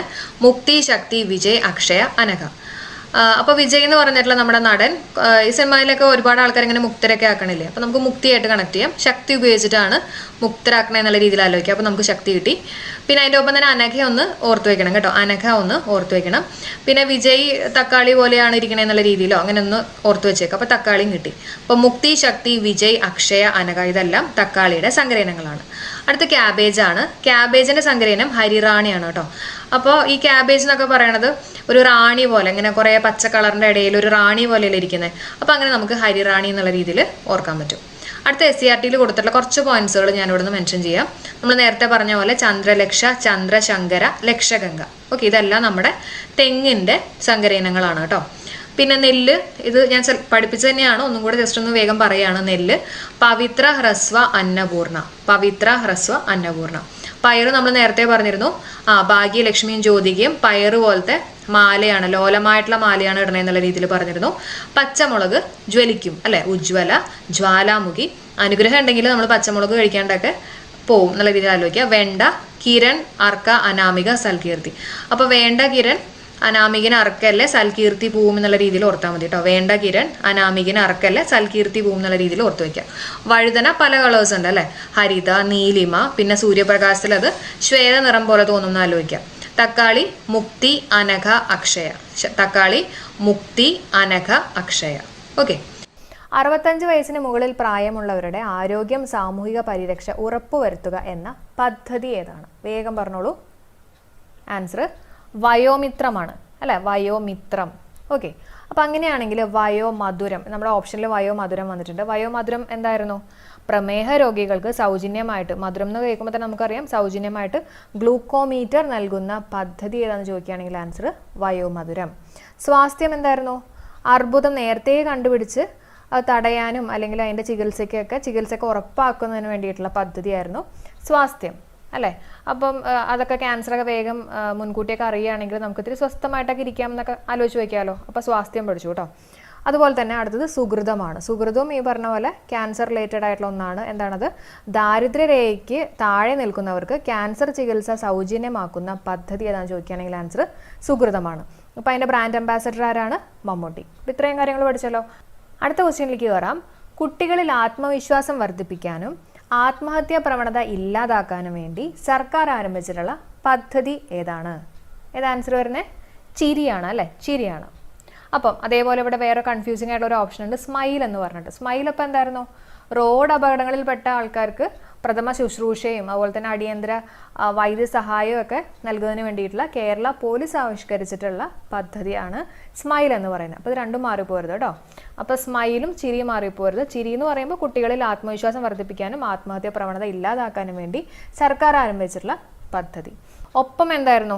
ഒപ്പം കേരള സംസ്ഥാന പൊതുവിദ്യാഭ്യാസ വകുപ്പിൻ്റെ ടെലി കൗൺസിലിംഗ് പദ്ധതിയാണ് കേട്ടോ. കേരള സംസ്ഥാന പൊതുവിദ്യാഭ്യാസ വകുപ്പിൻ്റെ ടെലി കൗൺസിലിംഗ് പദ്ധതിയാണ് ഒപ്പം എന്ന് പറയുന്നത്. വിമുക്തി എന്തായിരുന്നു? കേരള ഗവൺമെൻറ് ലഹരി വിമുക്ത പദ്ധതി അല്ലേ? അതും കൂടെ ഒന്ന് ഓർത്ത് വെച്ചേക്കാം കേട്ടോ. അടുത്ത ക്വസ്റ്റ്യനിലേക്ക് വരാം. സംസ്ഥാനത്തെ 18 വയസ്സിന് താഴെയുള്ള അർബുദ, ഹൃദ്രോഗ, വൃക്കരോഗം ബാധിതരായ രോഗികൾക്ക് സൗജന്യ ചികിത്സ ഉറപ്പാക്കുന്ന പദ്ധതി. വേഗം ആൻസർ പറഞ്ഞോളൂ. ആൻസർ എന്താണ്? യെസ്, ആരോഗ്യ കിരണമാണ് അല്ലേ? ആരോഗ്യ കിരണം. അപ്പോൾ നമ്മൾ തെറ്റിപ്പിക്കാൻ വേണ്ടിയിട്ട് ഇവിടെ ആശ്വാസ കിരണം ഉണ്ട്. ആശ്വാസ കിരണം എന്തായിരുന്നു? കിടപ്പ് രോഗികളെ ശുശ്രൂഷിക്കുന്നവർക്ക് പ്രതിമാസം പെൻഷൻ കിട്ടുന്ന ഒരു പദ്ധതിയായിരുന്നു ആശ്വാസ കിരണം അല്ലേ? ആശ്വാസ കിരണം. അവർക്കൊരു ആശ്വാസമായിരിക്കും. അതായത് കിടപ്പ് രോഗികളെ ശുശ്രൂഷിക്കുന്നവർക്ക് കേട്ടോ. സമാശ്വാസം എന്തായിരുന്നു? സമാശ്വാസം വൃക്ക തകരാർ മൂലം ഒരു പ്രാവശ്യമെങ്കിലും ഡയാലിസിസിന് വിധേയരാകുന്ന BPL വിഭാഗത്തിൽപ്പെട്ട രോഗികൾക്ക് ധനസഹായം നൽകുന്ന പദ്ധതിയാണ് ഏത്? സമാശ്വാസം എന്ന് പറയുന്നത്. അവർക്കൊരു ചെറിയൊരു ആശ്വാസം പോലെ. അപ്പോൾ അവിടെ ഒരു 1100 രൂപയൊക്കെയാണ് പ്രതിമാസം കൊടുക്കുന്നതെന്നുള്ളത് ഓർത്ത് വെച്ചേക്കുക. ഓക്കെ. അതേപോലെ തന്നെ സ്വാസ്ഥ്യമുണ്ട്. സ്വാസ്ഥ്യം നമ്മൾ നേരത്തെ പറഞ്ഞിരുന്നു അല്ലേ? എന്താ, നമ്മുടെ ക്യാൻസറൊക്കെ നേരത്തെ കണ്ടുപിടിച്ച് അതിൻ്റെ ചികിത്സയും കാര്യങ്ങളൊക്കെ ആയിട്ടുള്ളതായിരുന്നു സ്വാസ്ഥ്യം എന്ന് പറയുന്നത്. അടുത്ത ക്വസ്റ്റ്യൻ നോക്കാം. സംസ്ഥാന ആയുർവേദ വകുപ്പ് നടപ്പിലാക്കിയ സ്കൂൾ തല ആരോഗ്യ പദ്ധതി ഏതാണ്? വേഗം ആൻസർ പറഞ്ഞോളൂ. ആൻസർ ബാലമുകുളമാണ് അല്ലേ? അപ്പോൾ ഈ ആയുർവേദം എന്നൊക്കെ കേൾക്കുമ്പോൾ പലർക്കും ആയുർദളമൊക്കെ കുത്താൻ തോന്നും കേട്ടോ. പക്ഷേ ആയുർദളം എന്താണ്? എയ്ഡ്സ് ബോധവൽക്കരണത്തിനുള്ള പദ്ധതിയാണ് ആയുർദളം. അപ്പോൾ നമ്മുടെ ആയുസ്സിന് തന്നെ ഒരു എന്താ പറയുക, ഒരു ഭീഷണി ആണല്ലോ എയ്ഡ്സ്. അപ്പോൾ അങ്ങനെയൊക്കെ ഒന്ന് ഓർത്ത് വെച്ചേക്കുക. അപ്പോൾ ഈ എയ്ഡ്സ് വരുമ്പോഴാണ് ആയുർദളം വരുന്നത് കേട്ടോ. അതേസമയം ആയുർവേദ വകുപ്പ് നടപ്പിലാക്കിയിട്ടുള്ള സ്കൂൾ തല ആരോഗ്യ പദ്ധതി ചോദിക്കുമ്പോൾ അതിൻ്റെ ആൻസർ ബാലമുകുളം, ബാലന്മാർക്ക് വേണ്ടിയിട്ട് എന്ന് ഓർത്ത് വെച്ചേക്കുക. മിഠായി എന്താണ്? നിങ്ങൾക്ക് എല്ലാവർക്കും അറിയായിരിക്കും. കുട്ടികളിലെ പ്രമേഹ രോഗം തടയുന്നതിനായിട്ട് കേരള സോഷ്യൽ സെക്യൂരിറ്റി മിഷൻ ആരംഭിച്ചിട്ടുള്ള പദ്ധതി ഏതാണെന്ന് ചോദിക്കുകയാണെങ്കിൽ മിഠായി അല്ലെ? പ്രമേഹ രോഗമായിട്ട് ഓർത്ത് വെച്ചേക്കാം. പിന്നെ അമൃത ആരോഗ്യം. അമൃതം ആരോഗ്യം എന്താ? ജീവിതശൈലി രോഗികൾക്ക് സൗജന്യ രോഗനിർണയവും ചികിത്സയും ഉറപ്പുവരുത്തുന്ന ആരോഗ്യ പദ്ധതിയാണ് അമൃതം ആരോഗ്യം. അടുത്ത ക്വസ്റ്റ്യൻ നോക്കാം. ഓട്ടിസം ബാധിതരുടെ സമഗ്ര പുരോഗതിക്ക് കേരള സാമൂഹിക സുരക്ഷാ മിഷൻ ആരംഭിച്ച പദ്ധതി. വേഗം ആൻസർ പറഞ്ഞോളൂ. ആൻസർ സ്പെക്ട്രമാണ്. അപ്പോൾ മഴവില്ല് എന്തായിരുന്നു? ഭിന്നലിംഗക്കാരുടെ പുരോഗതിക്ക് വേണ്ടിയിട്ടുള്ള ഒരു പദ്ധതിയായിരുന്നു മഴവില്ല് എന്ന് പറയുന്നത്. അശ്വമേധം എന്താ? കുഷ്ഠരോഗ നിവാരണത്തിനൊക്കെ വേണ്ടിയിട്ടുള്ള ഒരു പദ്ധതിയാണ് അശ്വമേധം. ആയുർദളം നമ്മൾ നേരത്തെ ഡിസ്കസ് ചെയ്തു. ഓക്കെ. അപ്പോൾ ഇവിടെ ഓർത്ത് വെച്ചേക്കുക. ഓട്ടിസം എന്ന് പറയുമ്പോൾ സ്പെക്ട്രം, ഭിന്നലിംഗക്കാരുടെ വരുമ്പോഴാണ് മഴവില്ല് കേട്ടോ. Autism, spectrum. അടുത്ത ക്വസ്റ്റ്യൻ നോക്കാം. സ്ത്രീകൾക്കും കുട്ടികൾക്കും എതിരെയുള്ള അതിക്രമങ്ങൾ തടയാൻ ലക്ഷ്യമിട്ടുള്ള പദ്ധതി ഏതാണ്? തൂവൽ സ്പർശമാണ് കേട്ടോ. അപ്പം സ്നേഹിത എന്തായിരുന്നു ഓർമ്മയുണ്ടോ? എന്തായിരുന്നു? ആക്രമണത്തിന് ഇരയായിട്ടുള്ള സ്ത്രീകൾക്കും കുട്ടികൾക്കും ആവശ്യമായിട്ടുള്ള സഹായം ലഭ്യമാക്കുന്നതിനായിട്ട് കുടുംബശ്രീ വഴി തുടങ്ങിയിട്ടുള്ള അഭയ കേന്ദ്രമാണ് സ്നേഹിത എന്ന് പറയുന്നത്. അപ്പോൾ ഈ ആക്രമണത്തിനൊക്കെ ഇരയായിട്ടുള്ള സ്ത്രീകൾക്കും കുട്ടികൾക്കും ഒക്കെ ഒരു സംരക്ഷണം അതിനു വേണ്ടിയിട്ട് കുടുംബശ്രീ തുടങ്ങിയിട്ടുള്ള ഒരു അഭയ കേന്ദ്രമാണ് സ്നേഹിത. അത് മാറിപ്പോരുത്. മറ്റത് തൂവൽ സ്പർശം എന്ന് പറഞ്ഞാൽ സ്ത്രീകൾക്കും കുട്ടികൾക്കും എതിരെയുള്ള അതിക്രമങ്ങൾ തടയാൻ ലക്ഷ്യമിട്ടിട്ടുള്ള പദ്ധതിയാണ് തൂവൽ സ്പർശം. സീതാലയം എന്ന് പറഞ്ഞിട്ടുള്ള പദ്ധതി സ്ത്രീകളുടെ മാനസിക ആരോഗ്യ ശാക്തീകരണ പദ്ധതിയാണ്. അത് ഹോമിയോപ്പതി വകുപ്പിന്റെ ആഭിമുഖ്യത്തിൽ ആരംഭിച്ചിട്ടുള്ള ഒരു പദ്ധതി കൂടിയാണെന്നുള്ളത് ഓർത്ത് വെച്ചേക്കുക. അടുത്ത ക്വസ്റ്റ്യൻ നോക്കാം. പൗരന്മാർക്ക് കൃത്രിമ പല്ലുകൾ സൗജന്യമായിട്ട് വെച്ച് പിടിപ്പിക്കാൻ കേരള സർക്കാർ ആരംഭിച്ച പദ്ധതി ഏതാണെന്ന് ചോദിക്കുകയാണെങ്കിൽ ഏതാണ് ആൻസർ? മന്ദഹാസം. കാരണം നേരത്തെ നമ്മൾ ചിരിയും സ്മൈലും എല്ലാം ഡിസ്കസ് ചെയ്ത് കഴിഞ്ഞിട്ടുള്ളതാണ്. അപ്പോൾ ഓർത്ത് വെച്ചേക്കാം കേട്ടോ. എന്താണ് മന്ദഹാസം എന്നുള്ളത് ഓർത്ത് വെച്ചേക്കാം. അടുത്ത ക്വസ്റ്റ്യൻ നോക്കാം. എക്സൈസ് വകുപ്പിന്റെ ആഭിമുഖ്യത്തിൽ നടക്കുന്ന ലഹരി മയക്കുമരുന്ന് വർജന ബോധവൽക്കരണ പരിപാടി ഏതാണ്? എക്സൈസിൻ്റെയാണ് ചോദിച്ചിട്ടുള്ളത് കേട്ടോ. ആൻസർ വിമുക്തിയാണ്. അപ്പം യെല്ലോ ലൈൻ എന്തായിരുന്നു?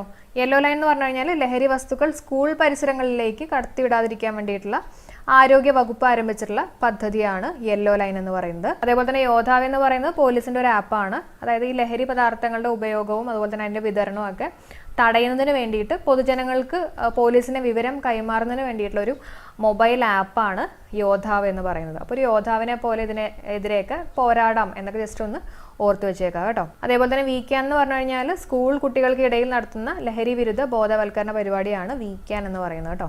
അടുത്ത ക്വസ്റ്റ്യൻ നോക്കാം. സമാശ്വാസ പദ്ധതിയിലൂടെ അനുവദിക്കുന്ന ധനസഹായം എത്ര രൂപയാണ്? പ്രതിമാസമാണ് കേട്ടോ പറഞ്ഞിട്ടുള്ളത്. 1100 രൂപയാണ് കേട്ടോ പ്രതിമാസം. 2 ലക്ഷം രൂപയൊക്കെ എന്തിൻ്റെ ആയിരുന്നു? കാരുണ്യയുടെ ഒക്കെ മാക്സിമം കൊടുക്കുന്ന രൂപയാണ് 2 ലക്ഷം രൂപ. ഓക്കെ, അടുത്ത ക്വസ്റ്റ്യൻ നോക്കാം. സുഹൃതം പദ്ധതിയുടെ ബ്രാൻഡ് അംബാസിഡർ ആരാണ്?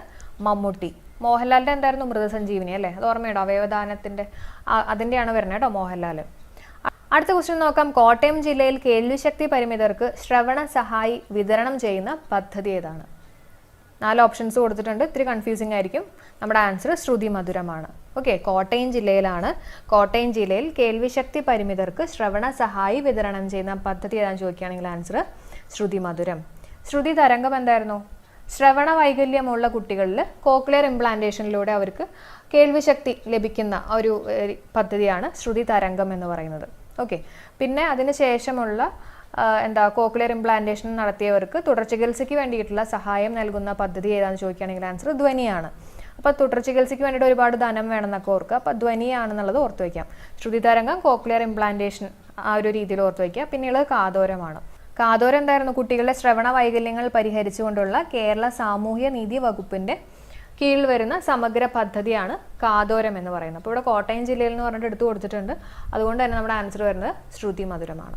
ഇന്ന് നമ്മൾ പഠിക്കാൻ പോകുന്ന ടോപ്പിക് ശ്രീനാരായണ ഗുരുവിന്റെ ഇമ്പോർട്ടൻ്റ് ആയിട്ടുള്ള കൃതികളാണ്. പിന്നെ ഈ കൃതികൾ പഠിക്കുക എന്ന് പറഞ്ഞാൽ കുറച്ച് ബുദ്ധിമുട്ടാണ് അല്ലേ?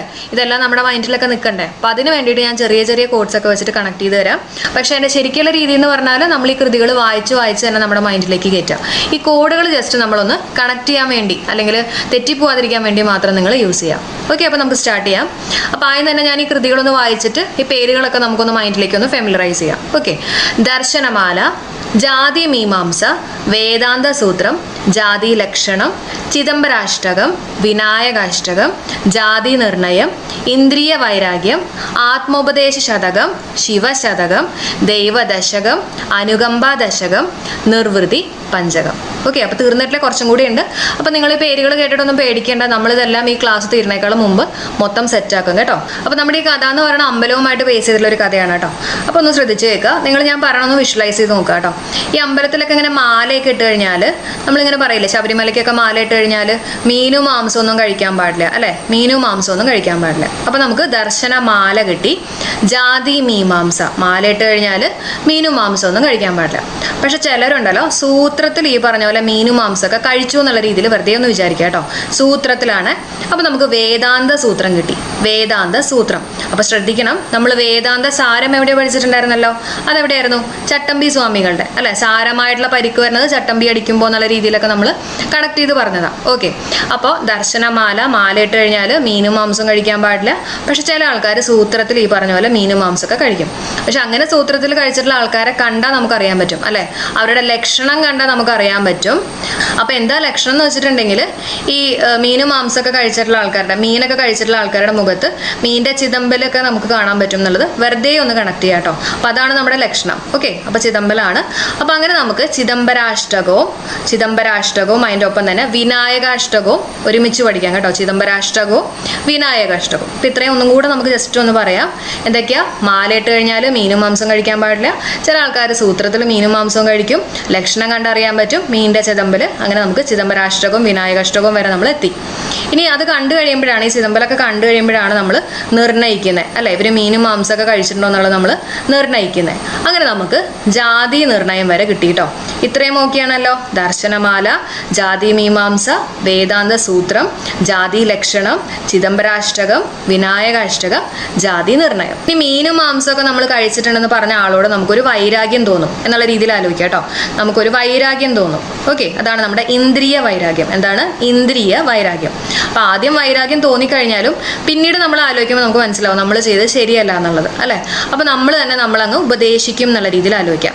ആത്മോപദേശ ശതകം. എന്താണ്? ആത്മോപദേശ ആത്മോപദേശ ശതകം. അപ്പോൾ ഒരു ശതകം കിട്ടിയേ. അപ്പോൾ അതിൻ്റെ ഒപ്പം തന്നെ ഒരു ശതകം കൂടെ പഠിക്കുക, ശിവശതകം. ഓക്കെ, അപ്പോൾ ആത്മോപദേശ ശതകം, ശിവശതകം. ഇനി ശതകം ഒന്ന് തിരിച്ചു മാറ്റിക്കഴിഞ്ഞാൽ നമുക്ക് ദശകമായിട്ട് എടുക്കാമല്ലോ അല്ലേ. അപ്പോൾ 2 ശതകവും ഉണ്ട്. അതുപോലെ തന്നെ ദൈവദശകം, അനുകമ്പ ദശകം. അപ്പോൾ ശതകം കിട്ടി, അത് തിരിച്ചിടുമ്പോൾ ദശകം എന്നുള്ള രീതിയിലും കൂടെ എടുക്കാം. ഓക്കെ, എന്നിട്ട് നമ്മൾ പറയാണ് ഇനി എന്തെങ്കിലും നിവൃത്തി ഉണ്ടെങ്കിൽ ഞാൻ മീൻ കഴിക്കാതെ അല്ലെ, അമ്പലത്തിലൊക്കെ പോകുന്ന സമയത്ത് മീൻ കഴിക്കാതിരിക്കും എന്നുള്ള രീതിയിൽ ആലോചിക്കാം. അപ്പോൾ എന്തെങ്കിലും നിവർത്തി ഉണ്ടെങ്കിൽ, നിർവൃതി കേട്ടോ, നിവർത്തി ഉണ്ടെങ്കിൽ ഞാൻ ഇനി മീൻ കഴിക്കില്ല എന്നുള്ള രീതിയിൽ ഓർക്കുക. അങ്ങനെ നമുക്ക് നിർവൃതി വരെ കിട്ടി. അപ്പോൾ ഒന്നും കൂടെ പറയാം, അമ്പലത്തിൽ മാലയിട്ടു, മീനും മാംസം കഴിക്കാൻ പാടില്ല. പക്ഷെ സൂത്രത്തിൽ ഇതൊക്കെ കഴിച്ചു വരുന്ന ആൾക്കാരുണ്ട്, അവരുടെ ലക്ഷണം കണ്ടറിയാൻ പറ്റും. മീനിന്റെ ചിദംബല്, അപ്പോൾ ചിദംബരാഷ്ടകം, വിനായകാഷ്ടകം കിട്ടി. പിന്നെ അങ്ങനെ നമുക്ക് നിർണ്ണയിക്കാൻ പറ്റും ജാതി നിർണ്ണയം, അവരുടെ വൈരാഗ്യം തോന്നും, ഇന്ദ്രിയ വൈരാഗ്യം. പിന്നെ സെൽഫായിട്ട് അല്ലെ ആത്മോപദേശ ശതകം കിട്ടി. അതിൻ്റെ ഒപ്പം തന്നെ ശിവശതകം കിട്ടി, ദശകവും കിട്ടി അല്ലെ, ദൈവദശകവും അനുകമ്പ ദശകവും. പിന്നെ എന്തെങ്കിലും നിവർത്തി ഉണ്ടെങ്കിൽ നമ്മളിനി മീനും മാംസവും കഴിക്കില്ല എന്നുള്ള രീതിയിൽ എടുക്കും. അപ്പം നിർവൃതി പഞ്ചകം. ഇനി അടുത്ത 7 ഇമ്പോർട്ടൻറ്റ് കൃതികളും കൂടെ നമുക്കൊന്ന് വേഗം നോക്കാം. ഓക്കെ, നമുക്ക് സെറ്റ് ആക്കാം കേട്ടോ, ടെൻഷൻ അടിക്കേണ്ട. അപ്പോൾ ആദ്യം തന്നെ കൃതികൾ ഞാൻ ജസ്റ്റ് ഒന്ന് വായിക്കാം, നമ്മുടെ മൈൻഡിലേക്ക് ഒന്ന് കയറിക്കോട്ടെ. തേവാര പതികങ്ങൾ, അറിവ്, അദ്വൈത ദീപിക, കാളി നാടകം, കുണ്ടലിനി പാട്ട്, നവമഞ്ജരി, ജനനി നവരത്ന മഞ്ജരി. ഓക്കെ, ഇനി ഇതിന്റെ കണക്ഷൻ ഞാൻ പറഞ്ഞുതരാം കേട്ടോ. അപ്പോൾ നമ്മൾ അമ്പലവും വെച്ചിട്ട് തന്നെയാണ് നമ്മൾ ഇതും കണക്ട് ചെയ്യുന്നത്. അപ്പോൾ അമ്പലത്തിൽ പോകുന്ന സമയത്ത് നമ്മൾ ഈ കുളിയും തേവാരവും ഒക്കെ കഴിഞ്ഞിട്ട് വേണം നമ്മൾ അമ്പലത്തിൽ പോകാൻ അല്ലെ. കുളിയും തേവാരവും കഴിഞ്ഞിട്ട് വേണം നമ്മൾ അമ്പലത്തിൽ പോകാൻ. അപ്പോൾ നമുക്ക് തേവാര പതികങ്ങൾ കിട്ടിയല്ലോ. അപ്പോൾ അതൊരു അറിവാണ് അല്ലെ. കുളിയും തേവാരമൊക്കെ കഴിഞ്ഞിട്ട് വേണം നമ്മൾ അമ്പലത്തിൽ പോകാൻ എന്നുള്ളതൊരു അറിവാണെന്നുള്ള രീതിയിൽ ആലോചിക്കാം. ഇനി അമ്പലത്തിൽ നമ്മൾ ഒരുപാട് ദീപങ്ങളൊക്കെ കാണും എന്നുള്ള രീതിയിൽ ആലോചിക്കാം കേട്ടോ. അപ്പോൾ നമുക്ക് അദ്വൈത ദീപിക കിട്ടും. ഒരുപാട് ദീപങ്ങളുണ്ട് അമ്പലത്തിൽ. അപ്പോൾ കുളിയും തേവാരവും കഴിഞ്ഞിട്ട് അമ്പലത്തിൽ പോകണം, അതൊരു അറിവാണ്. പിന്നെ ഒരുപാട് ദീപങ്ങളുണ്ട് അമ്പലത്തിൽ. പിന്നെ അമ്പലത്തിൽ നാടകം നടക്കാറുണ്ട്, അതുപോലെ തന്നെ പാട്ടൊക്കെ നടക്കാറുണ്ട് അല്ലെ. അപ്പോൾ കാളി നാടകം, അതുപോലെ തന്നെ കുണ്ടലിനി പാട്ട്. ഇനി ഈ പാട്ട് പാടുന്നത് നമ്മുടെ സിംഗർ മഞ്ജരി ആണെന്നുള്ള രീതിയിൽ ആലോചിക്കാം കേട്ടോ. അപ്പോൾ നമുക്ക് നവമഞ്ജരിയും കിട്ടും. അതിൻ്റെ ഒപ്പം തന്നെ ഒരു മഞ്ജരിയും കൂടി ഉണ്ട്, ഇതാണ് ജനനി നവരത്ന മഞ്ജരി. ഓക്കെ ആണോ? അപ്പോൾ കുളിയും ദേവാരം കഴിഞ്ഞിട്ട് വേണം അമ്പലത്തിൽ പോകാൻ, അതൊരു അറിവാണ്. ഒരുപാട് ദീപങ്ങളുണ്ട് അമ്പലത്തിൽ, നാടകമുണ്ട്, പാട്ടുണ്ട്. പിന്നെ പാട്ട് പാടുന്ന മഞ്ജരിയാണ് നവമഞ്ജരി, ജനനി നവരത്ന മഞ്ജരി. അപ്പോൾ തേവാര പതികങ്ങൾ, അറിവ്, അദ്വൈത ദീപിക, കാളി നാടകം, കുണ്ടലിനി പാട്ട്, നവമഞ്ജരി, ജനനി നവരത്ന മഞ്ജരി. അപ്പോൾ ഇത്രയും കൃതികളാണ് നമുക്ക് ശ്രീനാരായണ ഗുരുവിൻ്റെ ഇമ്പോർട്ടൻ്റ് ആയിട്ട് പഠിക്കാനുള്ളത്. അപ്പോൾ ഇതെല്ലാം ഓർമ്മ കിട്ടുന്നില്ല എന്ന് തന്നെ നിങ്ങൾ വിചാരിച്ചോ? അപ്പോൾ മാക്സിമം നിങ്ങൾ ഇത് പഠിക്കാൻ തന്നെ ശ്രമിക്കുക. ഇൻ കേസ് നിങ്ങൾക്ക് എല്ലാം കൂടെ റീകളക്ട് ചെയ്യാൻ പറ്റുന്നില്ലെങ്കിൽ നിങ്ങൾ തീർച്ചയായിട്ടും പഠിച്ചിരിക്കേണ്ടതായിട്ടുള്ള കൃതികളാണ് ഞാൻ ഈ നീല കളറിൽ കൊടുത്തിരിക്കുന്നത് കേട്ടോ. ഇതൊക്കെയാണ് ഇമ്പോർട്ടൻ്റ് ആയിട്ടുള്ളത്. ദർശനമാല, ഇതൊരിക്കലും നിങ്ങൾ പഠിക്കാതിരിക്കരുത്. ദർശനമാല, ജാതി മീമാംസ, വേദാന്ത സൂത്രം, ആത്മോപദേശ ശതകം, ശിവശതകം, ദൈവദശകം, അതുപോലെ തന്നെ ഇവിടെ വരണത് നവമഞ്ജരി. ഇതെന്തായാലും നിങ്ങൾ പഠിച്ചിരിക്കണം കേട്ടോ. ഇത് നമുക്ക് ഇമ്പോർട്ടൻ്റ് ആയിട്ടുള്ള കുറച്ച് പോയിന്റ്സും കൂടെ നോക്കാം. അവനവൻ ആത്മസുഖത്തിന് ആചരിക്കുന്നവ അപരന് സുഖത്തിനായി വരയണം എന്നത് ഏത് കൃതിയിലെ വരികളാണ്? ആത്മോപദേശ ശതകം. മനസ്സിലായോ? അപ്പം ഞാൻ നേരത്തെ പറഞ്ഞ ആത്മോപദേശ ശതകം ഇമ്പോർട്ടൻ്റ് ആണ്. കാരണം ഇതേപോലെ ഒരു വരി കൊടുത്തിട്ട് ഇത് ഏതിലെ വരികളാണെന്നുള്ള രീതിയിലൊക്കെ വേണമെങ്കിൽ ചോദിക്കാം കേട്ടോ. അപ്പോൾ ഏതാണ്? ആത്മോപദേശ ശതകം. ഒരു ജാതി, ഒരു മതം, ഒരു ദൈവം. ഈ വചനം ശ്രീനാരായണ ഗുരുവിന്റെ ഏത് പുസ്തകത്തിൽ നിന്നുള്ളതാണ്? ഏതാണ്? ജാതി മീമാംസ കേട്ടോ, ജാതി മീമാംസ. ചട്ടമ്പി സ്വാമി ആദരിച്ചിട്ടുള്ള ശ്രീനാരായണ ഗുരു രചിച്ചിട്ടുള്ള കൃതി ഏതാണെന്ന് വേണമെങ്കിൽ ചോദിക്കാം. ഏതാണ് ആൻസർ? നവമഞ്ജരി, നവമഞ്ജരി. ഇനി ശ്രീനാരായണ ഗുരു രചിച്ചിട്ടുള്ള ഒരു തമിഴ് കൃതിയുണ്ട്, അതൊന്ന് പഠിച്ചു വെച്ചേക്കുക. തേവാര പതികങ്ങളാണ് കേട്ടോ. ഏതാണ്? തേവാര പതികങ്ങൾ. ശ്രീനാരായണ ഗുരു രചിച്ചിട്ടുള്ള തമിഴ് കൃതിയാണ് തേവാര പതികങ്ങൾ. സംഘടിച്ച് ശക്തരാക്കുവിൻ, അതുപോലെ തന്നെ വിദ്യ കൊണ്ട് പ്രബുദ്ധരാവുക. ഇതൊക്കെ ആരുടെയാണ്? ശ്രീനാരായണ ഗുരുവിന്റെ വരികളാണ്. ആദ്യം തന്നെ നമുക്ക് ചട്ടമ്പി സ്വാമിയുടെ പ്രധാന കൃതികൾ നോക്കാം. ഓക്കെ, അപ്പം അതിനുമുമ്പ് ഒരു കാര്യം പറഞ്ഞേക്കട്ടെ. നമ്മൾ ഈ കൃതികൾ പഠിക്കുന്ന സമയത്ത് ചെറിയ ചെറിയ കണക്ഷൻസ് കൊടുത്തിട്ടാണ് പഠിപ്പിക്കുന്നത്. എന്നാലായിരിക്കും നമ്മൾ എക്സാമിനൊക്കെ ഇരിക്കുന്ന സമയത്ത് നമ്മുടെ മൈൻഡിലേക്ക് ഈ കാര്യങ്ങളൊക്കെ കയറി വരാം. അപ്പോൾ അത് ആ ഒരു തരത്തിൽ തന്നെ, ആ ഒരു സ്പിരിറ്റിൽ തന്നെ കാണാം കേട്ടോ, അല്ലാണ്ട് റോങ് ആയിട്ടൊന്നും കാണരുത്. അപ്പോൾ നമുക്ക് സ്റ്റാർട്ട് ചെയ്യാം. അപ്പോൾ ആദ്യം തന്നെ അദ്വൈത ചിന്താ പദ്ധതി ഉണ്ട്, കേരളത്തിലെ ദേശനാമങ്ങൾ, നിജാനന്ദ വിലാസം, അദ്വൈത പഞ്ചരം. അപ്പോൾ നമുക്ക് ചെറിയൊരു കണക്ഷൻ കൊടുക്കാം കേട്ടോ. ഈ ചട്ടമ്പി എന്നുള്ള കീവേഡ് യൂസ് ചെയ്തിട്ടാണ് കേട്ടോ നമ്മളിതെല്ലാം പഠിക്കാൻ പോകുന്നത്. അപ്പോൾ ഒരു ചട്ടമ്പി ഉണ്ടെന്ന് വിചാരിക്കാം. ഓക്കെ, ഈ ചട്ടമ്പിക്ക് ഒരു കൊട്ടേഷൻ കിട്ടി. അപ്പോൾ കൊട്ടേഷൻ കൊടുത്തു കഴിയുമ്പോൾ അയാളുടെ പേര് പറഞ്ഞിട്ടുണ്ടാവും, അല്ല അയാളുടെ നാമം കൊടുത്തിട്ടുണ്ടാവും, അതുപോലെ തന്നെ അയാളുടെ വിലാസവും കൊടുത്തിട്ടുണ്ടാവും. ഓക്കെ, അപ്പൊ അത് വെച്ചിട്ട് നമുക്ക് തുടങ്ങാം. കേരളത്തിലെ ദേശനാമങ്ങൾ, അതേപോലെ തന്നെ നിജാനന്ദ വിലാസം. ആരുടെയാണ്? ചട്ടമ്പി സ്വാമിയുടെ. കേരളത്തിലെ ദേശനാമങ്ങൾ, നിജാനന്ദ വിലാസം. അപ്പൊ നാമവും കിട്ടി, വിലാസവും കിട്ടി. അപ്പൊ പേരും അതുപോലെ തന്നെ അഡ്രസ്സൊക്കെ കിട്ടിക്കഴിഞ്ഞാൽ പിന്നെ ചട്ടമ്പി എന്ത് ചെയ്യും? വേഗം വീട്ടിലേക്ക് പോയിട്ട് അയാളങ്ങ് പഞ്ചറാക്കും എന്ന് ആലോചിക്കാം. അയാൾ ഇടിച്ച് പഞ്ചറാക്കും എന്നുള്ള രീതിയിൽ ആലോചിക്കാം. അപ്പൊ അദ്വൈത പഞ്ചരവും കിട്ടി. ഓക്കെ, അപ്പൊ കേരളത്തിലെ ദേശനാമങ്ങൾ, നിജാനന്ദ വിലാസം, അദ്വൈത പഞ്ചരം. അപ്പൊ ഈ കൊട്ടേഷൻ എടുക്കണേക്കാളും മുമ്പ് നമ്മുടെ ചട്ടമ്പി നല്ല രീതിയിലൊക്കെ ഒന്ന് ചിന്തിക്കും കേട്ടോ. ചിന്തിച്ചിട്ട് കുറെ പദ്ധതികളൊക്കെ ആസൂത്രണം ചെയ്തിട്ടായിരിക്കും ഈ കൊട്ടേഷൻ എടുക്കുക. അപ്പൊ അങ്ങനെ നമുക്ക് അദ്വൈത ചിന്താ പദ്ധതിയും കൂടെ കിട്ടി. അപ്പൊ നാമം, വിലാസം, പഞ്ചറ്, പഞ്ചരം, ചിന്താ പദ്ധതി, അദ്വൈത ചിന്താ പദ്ധതിയൊക്കെ ഓർത്തു വെക്കുക. ഇനി ഇടിക്കുന്ന സമയത്ത് ആകെ അവിടെ ബഹളവും കാര്യങ്ങളൊക്കെ ആയിരിക്കും അല്ലെ. അപ്പൊ അങ്ങോട്ടും ഇങ്ങോട്ടൊക്കെ കുറെ എന്താ പറയാ ചീത്തയും കാര്യങ്ങളൊക്കെ ഉണ്ടാവുമല്ലോ. അപ്പൊ അങ്ങനെ നമുക്ക് ചീത്ത എന്നുള്ള രീതിയിൽ പ്രാചീന മലയാളം, ആ ലാംഗ്വേജ് അല്ലെ, ഒരു മോശപ്പെട്ട ലാംഗ്വേജ് ഒക്കെ ആയിരിക്കും യൂസ് ചെയ്യുക. അപ്പൊ പ്രാചീന മലയാളവും അതുപോലെ തന്നെ ആദി ഭാഷയായിട്ടൊക്കെ നമുക്കൊന്ന് കണക്ട് ചെയ്യാം കേട്ടോ. അപ്പൊ ആദി ഭാഷയും പ്രാചീന മലയാളമൊക്കെ കേൾക്കുമ്പോൾ നമുക്ക് അങ്ങനെ തോന്നും എന്നുള്ള രീതിയിലൊക്കെ ഒന്ന് കണക്ട് ചെയ്യാം. പ്രാചീന മലയാളം, ആദിഭാഷ. അപ്പൊ എന്തൊക്കെയാണ് നമ്മൾ പഠിച്ചത്? കേരളത്തിലെ ദേശനാമങ്ങൾ, നാമങ്ങൾ, വിലാസം, നിജാനന്ദ വിലാസം, പഞ്ചറാക്കി, അദ്വൈത പഞ്ചരം, അതുപോലെ തന്നെ അദ്വൈത ചിന്താ പദ്ധതി, കുറെ ചിന്തകളും പദ്ധതികളൊക്കെ വന്നു. പ്രാചീന മലയാളം, ആദിഭാഷ, ഇത് രണ്ടും ഒരുമിച്ച് പഠിക്കുക കേട്ടോ. പിന്നെയുള്ളത് ഖണ്ഡനമാണ്. നമുക്കറിയാം ചട്ടമ്പിയാണല്ലോ. അപ്പൊ എന്തായാലും ഇങ്ങനെ ഖണ്ഡിക്കും എന്നുള്ള രീതിയിലൊക്കെ ആലോചിക്കുക കേട്ടോ. അപ്പൊ ഏതാണ്? മോക്ഷപ്രദീപ ഖണ്ഡനം. മോക്ഷപ്രദീപ ഖണ്ഡനം അവിടെ കണക്ട് ചെയ്യാം. ഇനിയുള്ളത് ഒരു 3 നിരൂപണമാണ്. അപ്പോൾ ഒരുവിധപ്പെട്ട നിരൂപണമൊക്കെ വരുന്നത് നമ്മുടെ ചട്ടമ്പി സ്വാമിയുടെ കീഴിൽ തന്നെയാണ് വരുന്നത് കേട്ടോ. അപ്പൊ ജീവകാരുണ്യ നിരൂപണം, അതുപോലെ തന്നെ പുനർജന്മ നിരൂപണം, വേദാധികാര നിരൂപണം, ഇത് 3 ചട്ടമ്പി സ്വാമിയുടെയാണ്. ഇതൊക്കെയാണ് ജീവകാരുണ്യ നിരൂപണം, പുനർജന്മ നിരൂപണം, വേദാധികാര നിരൂപണം. അപ്പൊ നാമം കിട്ടി, വിലാസം കിട്ടി, പഞ്ചറാക്കി എന്നൊക്കെ നമ്മൾ പറഞ്ഞു അല്ലെ. ഇനി അങ്ങനെയൊക്കെ പഞ്ചറാക്കി കഴിഞ്ഞപ്പോൾ സാരമായിട്ടുള്ള പരിക്ക് വന്നു എന്നുള്ള രീതിയിൽ ആലോചിക്കട്ടോ. സാരമായിട്ടുള്ള പരിക്ക്, വേദാന്ത സാരം. ഓക്കെ, പിന്നെ ഇന്ന മതം എന്നുള്ള രീതിയിലൊന്നുമില്ല, എല്ലാ മതത്തിൽപ്പെട്ട ആൾക്കാരെയും പോയിട്ട് ഇടിക്കും. അപ്പൊ സർവമത സാമരസ്യം എന്നുള്ള രീതിയിൽ ആലോചിക്കുക. സർവമത സാമരസ്യം. പിന്നെ നമ്മുടെ ചട്ടമ്പി ഈ ഭണ്ഡാരൊക്കെ കാണുന്ന സമയത്ത് അതൊക്കെ കുത്തി തുറന്ന് അതിലത്തെ പൈസയൊക്കെ എടുത്തുകൊണ്ട് കേട്ടോ. പരമഭട്ടാര ദർശനം. ഓക്കെ, അപ്പൊ ഭണ്ഡാരൊക്കെ ദർശനം കണ്ടു കഴിഞ്ഞാൽ അതൊക്കെ കുത്തി തുറന്ന് എടുത്തുകൊണ്ടു എന്നുള്ള രീതിയിൽ ആലോചിക്കുക. പരമഭട്ടാര ദർശനം. പിന്നെ ബ്രഹ്മത്വ നിർഭാസം, ഒരു ആഭാസനാണെന്നുള്ള രീതിയിൽ ആലോചിച്ചാൽ മതി കേട്ടോ. ചട്ടമ്പി വെച്ചിട്ടാണ് ഞാൻ കണക്ട് ചെയ്യുന്നത് കേട്ടോ. ബ്രഹ്മത്വ നിർഭാസം.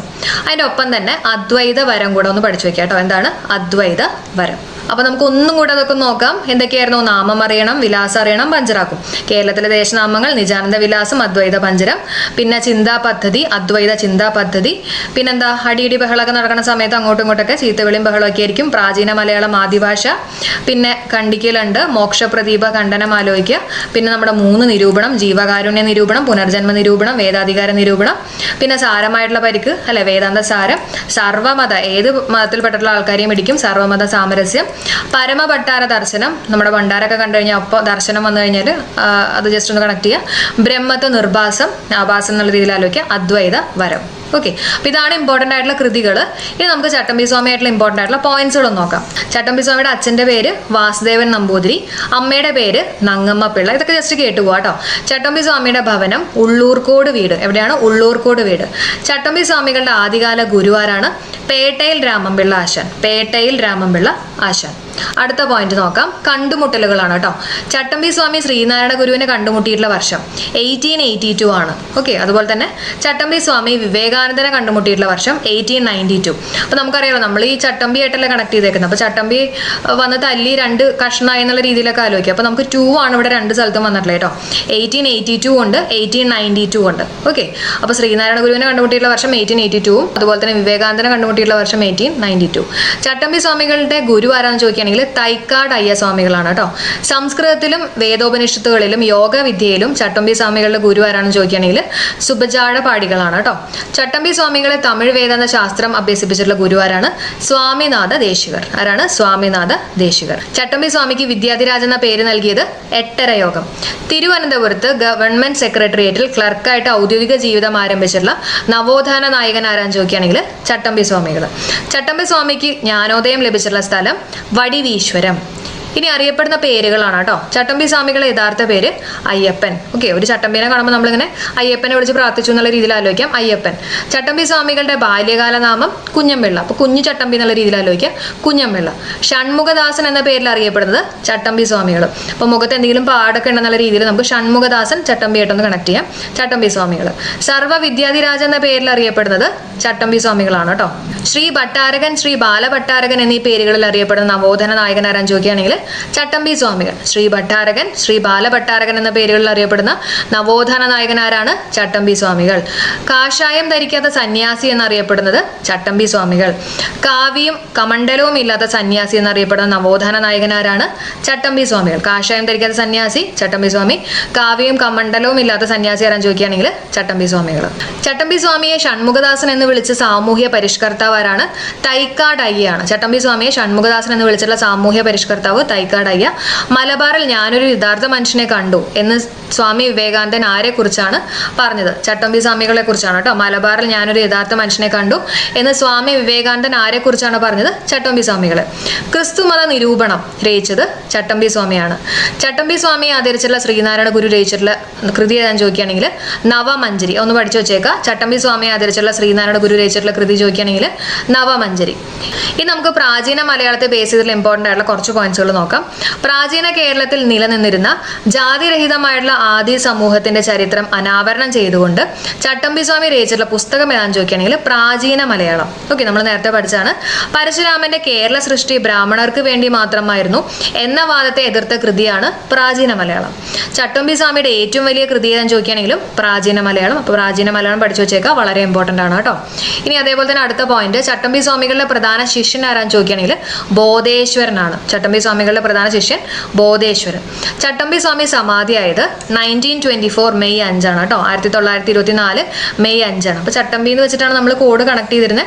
അപ്പോൾ അതുകൊണ്ട് തന്നെ നമ്മുടെ മെയ് ശരീരമായിട്ടൊക്കെ ഒന്ന് കണക്ട് ചെയ്യാം. മെയ് 5. ചട്ടമ്പി സ്വാമി സ്മാരകം സ്ഥിതി ചെയ്യുന്നത് പന്മനയാണ്. ചട്ടമ്പി സ്വാമി സ്മാരകം സ്ഥിതി ചെയ്യുന്നത് പന്മന. ചട്ടമ്പി സ്വാമികളുടെ സമാധി സ്ഥലത്ത് അദ്ദേഹത്തിന്റെ ശിഷ്യന്മാർ ചേർന്ന് സ്ഥാപിച്ചിട്ടുള്ള ക്ഷേത്രം ഏതാണെന്ന് ചോദിക്കുകയാണെങ്കിൽ ബാലഭട്ടാരക ക്ഷേത്രം. ബാലഭട്ടാരക ക്ഷേത്രം എന്നുള്ളത് ഓർത്തു വെച്ചേക്കാം. ചട്ടമ്പി സ്വാമികളോടുള്ള ആദരസൂചകമായിട്ട് ഇന്ത്യൻ തപാൽ വകുപ്പ് സ്റ്റാമ്പ് പുറത്തിറക്കിയിട്ടുള്ളത് 2014 ഏപ്രിൽ 30 കേട്ടോ. 2014 ഏപ്രിൽ 30. അതേപോലെ തന്നെ ചട്ടമ്പി സ്വാമികളുടെ ജന്മദിനമായിട്ടുള്ള ഓഗസ്റ്റ് 25 ജീവകാരുണ്യ ദിനമായിട്ട് പ്രഖ്യാപിച്ചിട്ടുണ്ട് കേട്ടോ. ആവർത്തിക്കുന്ന ഇനി നമ്മുടെ PSCയിൽ ആവർത്തിച്ചിട്ടുള്ള ചോദ്യങ്ങളാണ്. ചട്ടമ്പി സ്വാമികൾ ജനിച്ചത് 1853 ഓഗസ്റ്റ് 25. ചട്ടമ്പി സ്വാമികളുടെ ജന്മസ്ഥലം കൊല്ലൂരാണ്. അവർണർക്കും വേദം പഠിക്കാമെന്ന് സ്ഥാപിച്ചിട്ടുള്ള ചട്ടമ്പി സ്വാമികളുടെ കൃതി ഏതാണ്? വേദാധികാര നിരൂപണം. ഞാൻ പറഞ്ഞില്ലേ നിരൂപണം, വേദാധികാര നിരൂപണം. ചട്ടമ്പി സ്വാമി സമാധി ചെയ്യുന്ന സ്ഥലം ഏതാണെന്ന് ചോദിക്കുകയാണെങ്കിൽ പന്മനയാണ്. ചട്ടമ്പി സ്വാമികൾ ജനിച്ചത് 1853 ഓഗസ്റ്റ് 25. ചട്ടമ്പി സ്വാമിയുടെ ജന്മസ്ഥലം കൊല്ലൂരാണ്. അപ്പൊ ചട്ടമ്പി നമ്മൾ പറഞ്ഞിരുന്നു കൊല്ലും എന്നുള്ള രീതിയിൽ കൊല്ലൂർ ആലോചിക്കുക. അവർണർക്കും വേദം പഠിക്കാമെന്ന് സ്ഥാപിച്ചിട്ടുള്ള ചട്ടമ്പി സ്വാമികളുടെ കൃതി വേദാധികാര നിരൂപണം. ചട്ടമ്പി സ്വാമി സമാധി സ്ഥിതി ചെയ്യുന്നത് എവിടെയാണെന്ന് ചോദിക്കുകയാണെങ്കിൽ പന്മന, കൊല്ലമാണ് കേട്ടോ. ഇനി എന്താണ് ജീവകങ്ങൾ എന്ന് പറഞ്ഞു കഴിഞ്ഞാൽ നമുക്കറിയാം നമ്മുടെ ശരീരത്തിൻ്റെ വിവിധ പ്രവർത്തനങ്ങൾക്ക് ആവശ്യമായിട്ടുള്ള ഒന്നാണ് ജീവകങ്ങൾ എന്ന് പറയുന്നത്, അല്ലെങ്കിൽ വൈറ്റമിൻസ് എന്ന് പറയുന്നത്. ടോട്ടലി എത്ര വൈറ്റമിൻസ് ഉണ്ട്? 13 വൈറ്റമിൻസ് ഉണ്ട് കേട്ടോ. അതിലത്തെ 8 എണ്ണം ബി കോംപ്ലക്സ് ആണ്, ബാക്കി 5 എണ്ണമാണ് ബാക്കിയുള്ള വൈറ്റമിൻസ് വരുന്നത്. അത് ഡീറ്റെയിൽഡ് ആയിട്ട് ഞാൻ പറഞ്ഞുതരാം. എന്നൊരു ക്വസ്റ്റ്യൻ എന്ന് പറഞ്ഞു കഴിഞ്ഞാൽ ജീവകങ്ങൾ ആരാണ് കണ്ടുപിടിച്ചതെന്നുള്ള ചോദിക്കാറുണ്ട്. ആരാണ്? Frederick Hopkins. ഓർത്ത് വയ്ക്കുക, ആരാണ്? Frederick Hopkins. കണ്ടുപിടിച്ചത് ഫെഡറിക് ഹോക്കിൻ ആണെങ്കിലും പേര് നൽകിയത് ആരാണ്? Casimir Funk. ആരാണ്? Casimir Funk. അപ്പോൾ പേര് നൽകിയതിനെ നമുക്ക് ജസ്റ്റ് ഒന്ന് ലിങ്ക് ചെയ്യാം കേട്ടോ. പേര് കൊടുത്തത് ഒരു ഫണ്ടിന് വേണ്ടിയിട്ടാണ് എന്നൊക്കെ വിചാരിക്കുക. അപ്പോൾ പേര് നൽകിയത് ആരാണ്? കാസിമർ ഫങ്ക് കേട്ടോ. FUNK ആണ്. അപ്പോൾ അങ്ങനെ നമുക്ക് ലിങ്ക് ചെയ്യാം. അടുത്ത നമുക്ക് വൈറ്റമിൻസിലേക്ക് കയറാം. അപ്പോൾ ഞാൻ ഈ ക്ലാസ് പഠിപ്പിക്കുമ്പോൾ ഓരോ വൈറ്റമിൻസും അതിൻ്റെ രാസനാമങ്ങളും അതിൻ്റെ ഡെഫിഷ്യൻസി ഡിസീസും ഒരുമിച്ച് കണക്ട് ചെയ്താണ് ഇന്നത്തെ ക്ലാസ് പഠിപ്പിക്കുന്നത്. അപ്പോൾ നമുക്ക് സെപ്പറേറ്റ് ആയിട്ട് പഠിച്ചൊരു കൺഫ്യൂഷൻ ഒന്നും വരുത്തേണ്ട ആവശ്യമില്ല. അപ്പോൾ നമുക്ക് നോക്കാം. അപ്പോൾ ആദ്യം തന്നെ നമുക്ക് വിറ്റാമിൻ എ പഠിക്കാം. വിറ്റാമിൻ എയുടെ രാസനാമം റെറ്റിനോളാണ്. അതുകൊണ്ട് ഉണ്ടാവുന്ന ഡെഫിഷ്യൻസി ഡിസീസ് ഏതാണ്? സെറോഫ്താൽമിയ അല്ലെങ്കിൽ നിശാന്തത കേട്ടോ. ഇതെങ്ങനെ കണക്ട് ചെയ്യാൻ പറ്റും നമുക്ക് നോക്കാം. നമ്മൾ ചെറിയ കുട്ടിയാകുമ്പോൾ തന്നെ നമ്മളോട് പറയാറുണ്ട് കണ്ണിന് നല്ല കാഴ്ച കിട്ടണമെങ്കിൽ വിറ്റാമിൻ എ അടങ്ങിയിട്ടുള്ള ഭക്ഷണങ്ങൾ കഴിക്കാനൊക്കെ പറയാറുണ്ടല്ലേ. അപ്പോൾ കണ്ണായിട്ട് അവിടെ റിലേറ്റഡ് ആണ്. അപ്പോൾ നമുക്ക് നമ്മുടെ കണ്ണിലത്തെ ഒരു ഭാഗമാണല്ലോ റെറ്റിന എന്ന് പറയുന്നത്. അപ്പോൾ വിറ്റാമിൻ എ നമുക്ക് കണ്ണായിട്ട് ലിങ്ക് ചെയ്യാം. അതായത് റെറ്റിനോൾ. എന്താണ് വിറ്റാമിൻ എയുടെ രാസനാമം എന്ന് പറയുന്നത്? റെറ്റിനോളാണ്. പിന്നെ നമ്മൾ ലിങ്ക് ചെയ്യുന്ന കണ്ണ് വെച്ചിട്ട് തന്നെയാണ് കേട്ടോ. അപ്പോൾ അത് നമുക്ക് ഈ അന്ധത അതായിട്ട് ലിങ്ക് ചെയ്യാമല്ലോ. അപ്പോൾ നിശാന്തതയാണ് അതിൻ്റെ ഡെഫിഷ്യൻസി ഡിസീസ്. അതേപോലെ തന്നെ സെറോഫ്താൽമിയനകത്തെ ടിക്സ് ഒക്കെ ആയിട്ട് നമുക്ക് റിലേറ്റ് ചെയ്യാമല്ലോ. അപ്പോൾ അതെല്ലാം കണ്ണായിട്ട് റിലേറ്റഡ് ആണ്. അപ്പോൾ റെറ്റിനോൾ, വിറ്റാമിൻ എ എന്ന് പറയുന്നത് റെറ്റിനോളാണ്. അതിൻ്റെ ഡെഫിഷ്യൻസി ഡിസീസ് എന്താണ്? സെറോഫ്താൽമിയ അല്ലെങ്കിൽ നിശാന്തത, അന്ധതയൊക്കെ ആയിട്ട് കണക്ട് ചെയ്യാം. നെക്സ്റ്റ് നമ്മൾ പഠിക്കുന്നത്, ഇനി നമ്മൾ ബി കോംപ്ലക്സ് ആണ് പഠിക്കുന്നത്. അപ്പോൾ ആദ്യം നമ്മൾ എ പഠിച്ചു കഴിഞ്ഞു. ഇനി എത്ര ബി കോംപ്ലക്സ് ഉണ്ട്? 8 എണ്ണം ഉണ്ട്. എത്ര എണ്ണം ഉണ്ട്? 8 എണ്ണം. അതിലത്തെ ഫസ്റ്റ് വൺ എന്ന് പറയുന്നത് B1 ആണ്. അതിൻ്റെ രാസനാമം എന്ന് പറയുന്നത് തയാമിൻ. അതേപോലെ തന്നെ B2ൻ്റെ, അതാണ് സെക്കൻഡ് വൺ കേട്ടോ. B2ൻ്റെ രാസനാമം എന്താണ്? റൈബോ ഫ്ലാവിൻ ആണ്. അപ്പോൾ ഇത് രണ്ടും ഞാൻ ആദ്യം ജസ്റ്റ് ഒന്ന് കണക്ട് ചെയ്ത് പറഞ്ഞുതരാം. അതായത് B1, B2.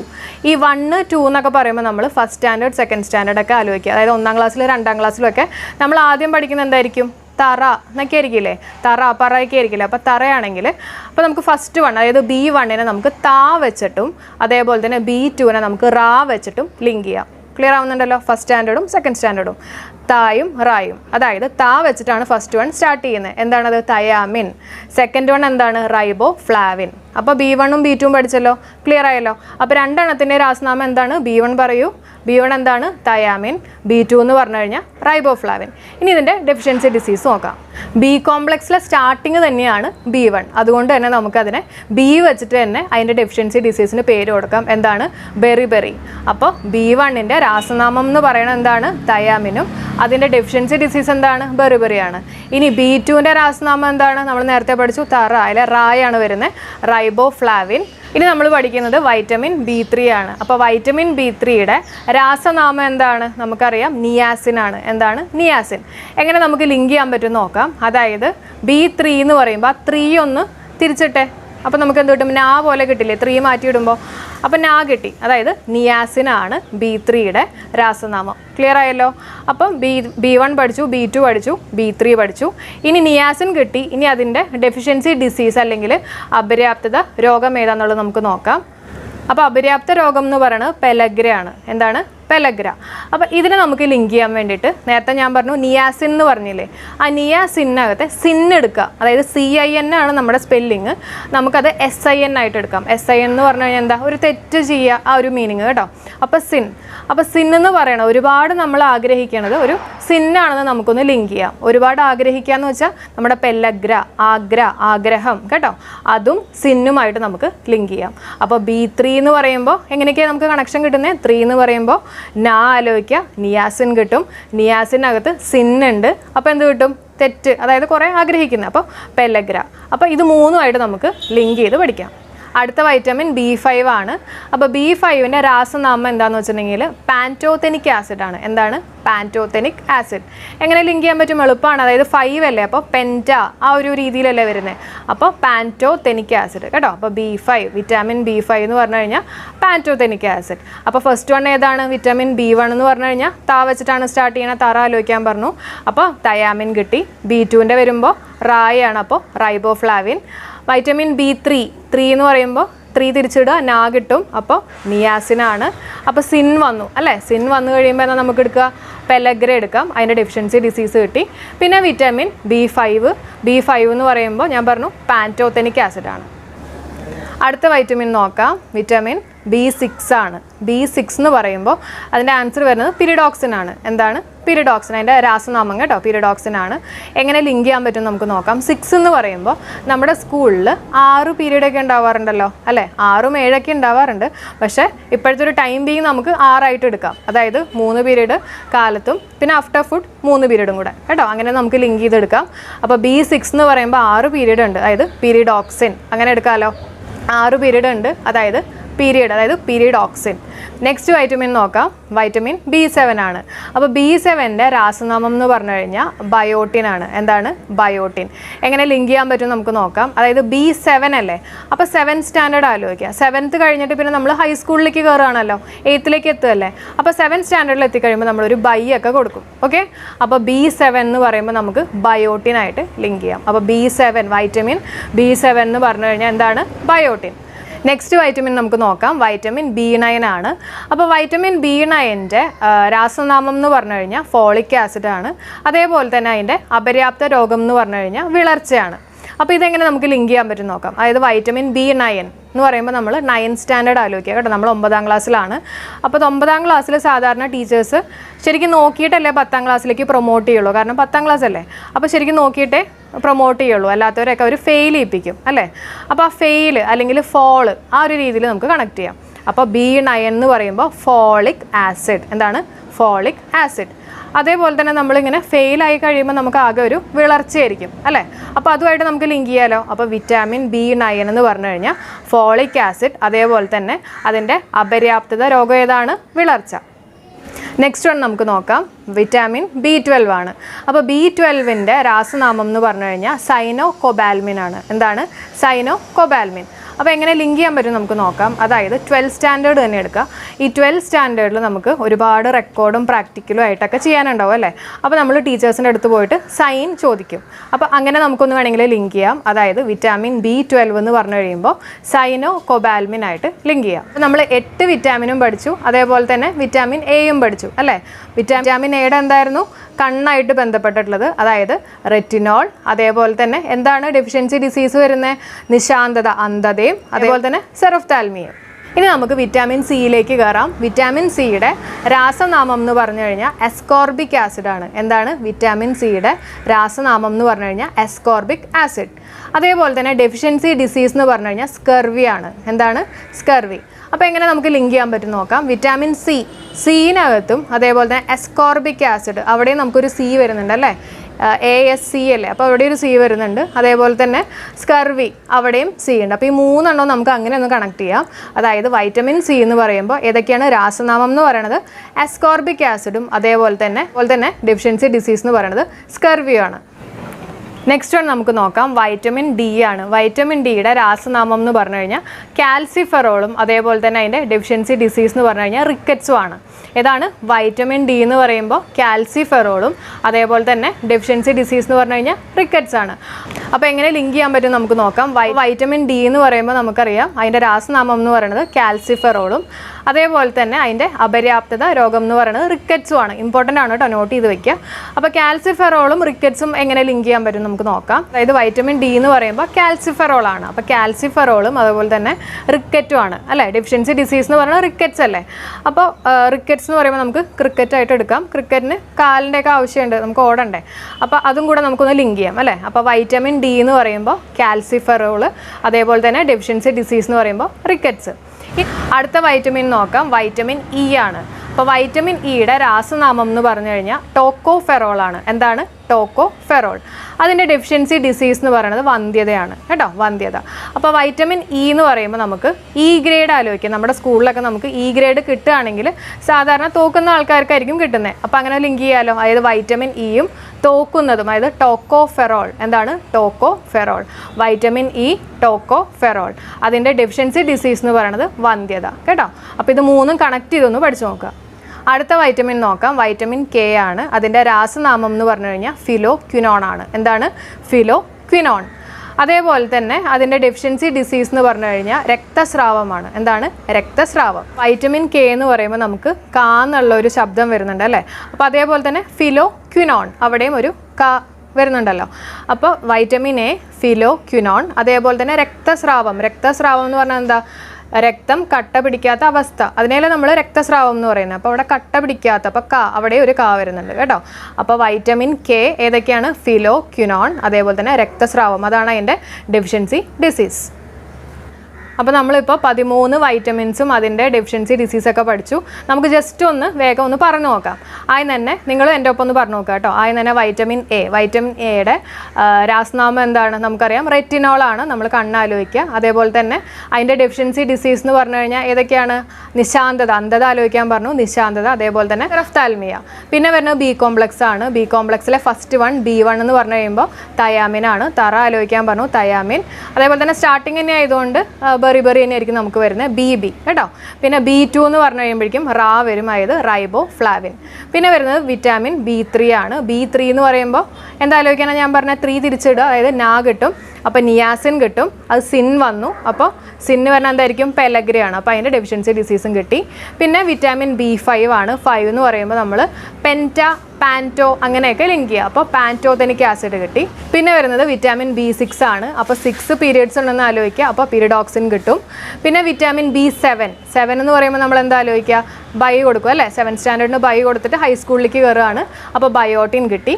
പിന്നെ നെക്സ്റ്റ് വൺ വിറ്റാമിൻ B9 ആണ്. അപ്പോൾ നാച്ചുറലി നമ്മളെ തോൽപ്പിക്കാനുള്ളൊരു ചാൻസ് ഉണ്ട്. അപ്പോൾ ഫോളിക് ആസിഡ്.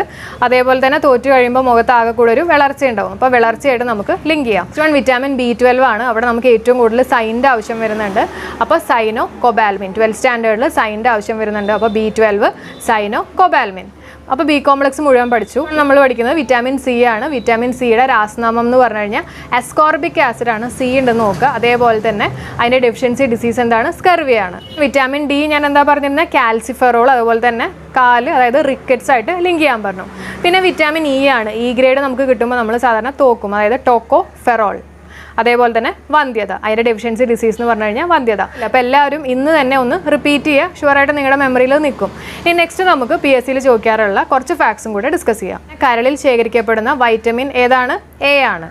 പിന്നെ കണ്ണിൻ്റെ ആരോഗ്യത്തിന് ആവശ്യമായിട്ടുള്ള വൈറ്റമിൻ ഏതാണ്? കണ്ണിൻ്റെ ആരോഗ്യത്തിന് ആവശ്യമായിട്ടുള്ള വൈറ്റമിൻ A ആണ്. അതേപോലെ തന്നെ ജീവകം Aയുടെ പ്രോ വൈറ്റമിൻ ആണ് ബീറ്റാ കരോട്ടിൻ. ഏതാണ്? Beta carotene. അപ്പോൾ ജീവകം Aയുടെ പ്രോ വൈറ്റമിൻ ഏതാണ്?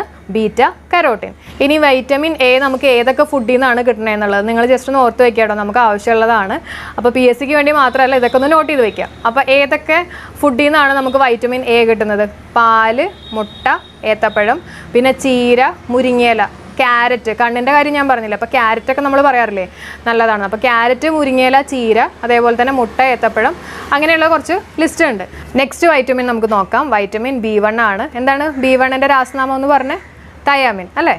അപ്പോൾ തയാമിൻ നമ്മൾ പഠിച്ചു. ഇനി കാർബോഹൈഡ്രേറ്റുകളെ ഊർജ്ജത്തിലേക്ക് മാറ്റാൻ സഹായിക്കുന്ന വൈറ്റമിൻ ഏതാണെന്ന് ചോദിക്കാറുണ്ട്. കാർബോഹൈഡ്രേറ്റുകളെ എനർജി ആയിട്ട് മാറ്റാൻ നമ്മളെ സഹായിക്കുന്ന വൈറ്റമിൻ ഏതാണ്? Vitamin B1. നമ്മുടെ ത്വക്കിൻ്റെ ആരോഗ്യത്തിനും അതേപോലെ തന്നെ റെഡ് ബ്ലഡ് സെൽസ് ഇല്ലേ, അതിൻ്റെ നിർമ്മാണത്തിനും ഈ B1 ഇമ്പോർട്ടൻ്റ് ആണ്. ആണെങ്കിൽ B1 നമുക്ക് എവിടെ നിന്നാണ് കിട്ടണമെന്നുള്ളത് നോക്കാം. അതായത് അരിയുടെ തവിടൊക്കെ ഇല്ലേ, അരിയുടെ തവിട്, അതുപോലെ തന്നെ ഈ പാല്, മുട്ട, ധാന്യങ്ങൾ, അതിൽ നിന്നൊക്കെയാണ് നമുക്ക് മെയിനായിട്ട്, ചേമ്പില്ല, അതിൽ നിന്നൊക്കെയാണ് നമുക്ക് മെയിനായിട്ട് വിറ്റാമിൻ B1 കിട്ടുന്നത്. അതേപോലെ തന്നെ നമ്മുടെ ത്വക്കിൻ്റെ ആരോഗ്യത്തിനും അതേപോലെ തന്നെ റെഡ് ബ്ലഡ് സെൽസിൻ്റെ നിർമ്മാണത്തിനൊക്കെ ആവശ്യമുള്ളതാണ് വിറ്റാമിൻ B1. എവിടെ നിന്നാണ് കിട്ടുന്നത്? മെയിനായിട്ട് തവിടാണ് കേട്ടോ. അപ്പോൾ അരിയുടെ തവിട്, അതേപോലെ തന്നെ പാല്, മുട്ട, പിന്നെ ചേമ്പില, അതിൽ നിന്നൊക്കെയാണ് നമുക്ക് മെയിനായിട്ട് ഈ വിറ്റാമിൻ B1 കിട്ടുന്നത്. അതുപോലെ തന്നെ കാർബോഹൈഡ്രേറ്റുകളെ ഊർജ്ജമാക്കി മാറ്റാൻ സഹായിക്കുന്ന വിറ്റാമിൻ ഏതാണ്? Vitamin B1. അടുത്ത് നമുക്ക് വിറ്റാമിൻ B2 പഠിക്കാം. വിറ്റാമിൻ B2ൻ്റെ രാസനാമം എന്തായിരുന്നു? റാ ഓർക്കാൻ പറഞ്ഞു, റൈബോ ഫ്ലാവിൻ അല്ലേ? ഇനി അതേപോലെ തന്നെ വിറ്റാമിൻ B2ൻ്റെ ഇമ്പോർട്ടൻസ് നോക്കാം.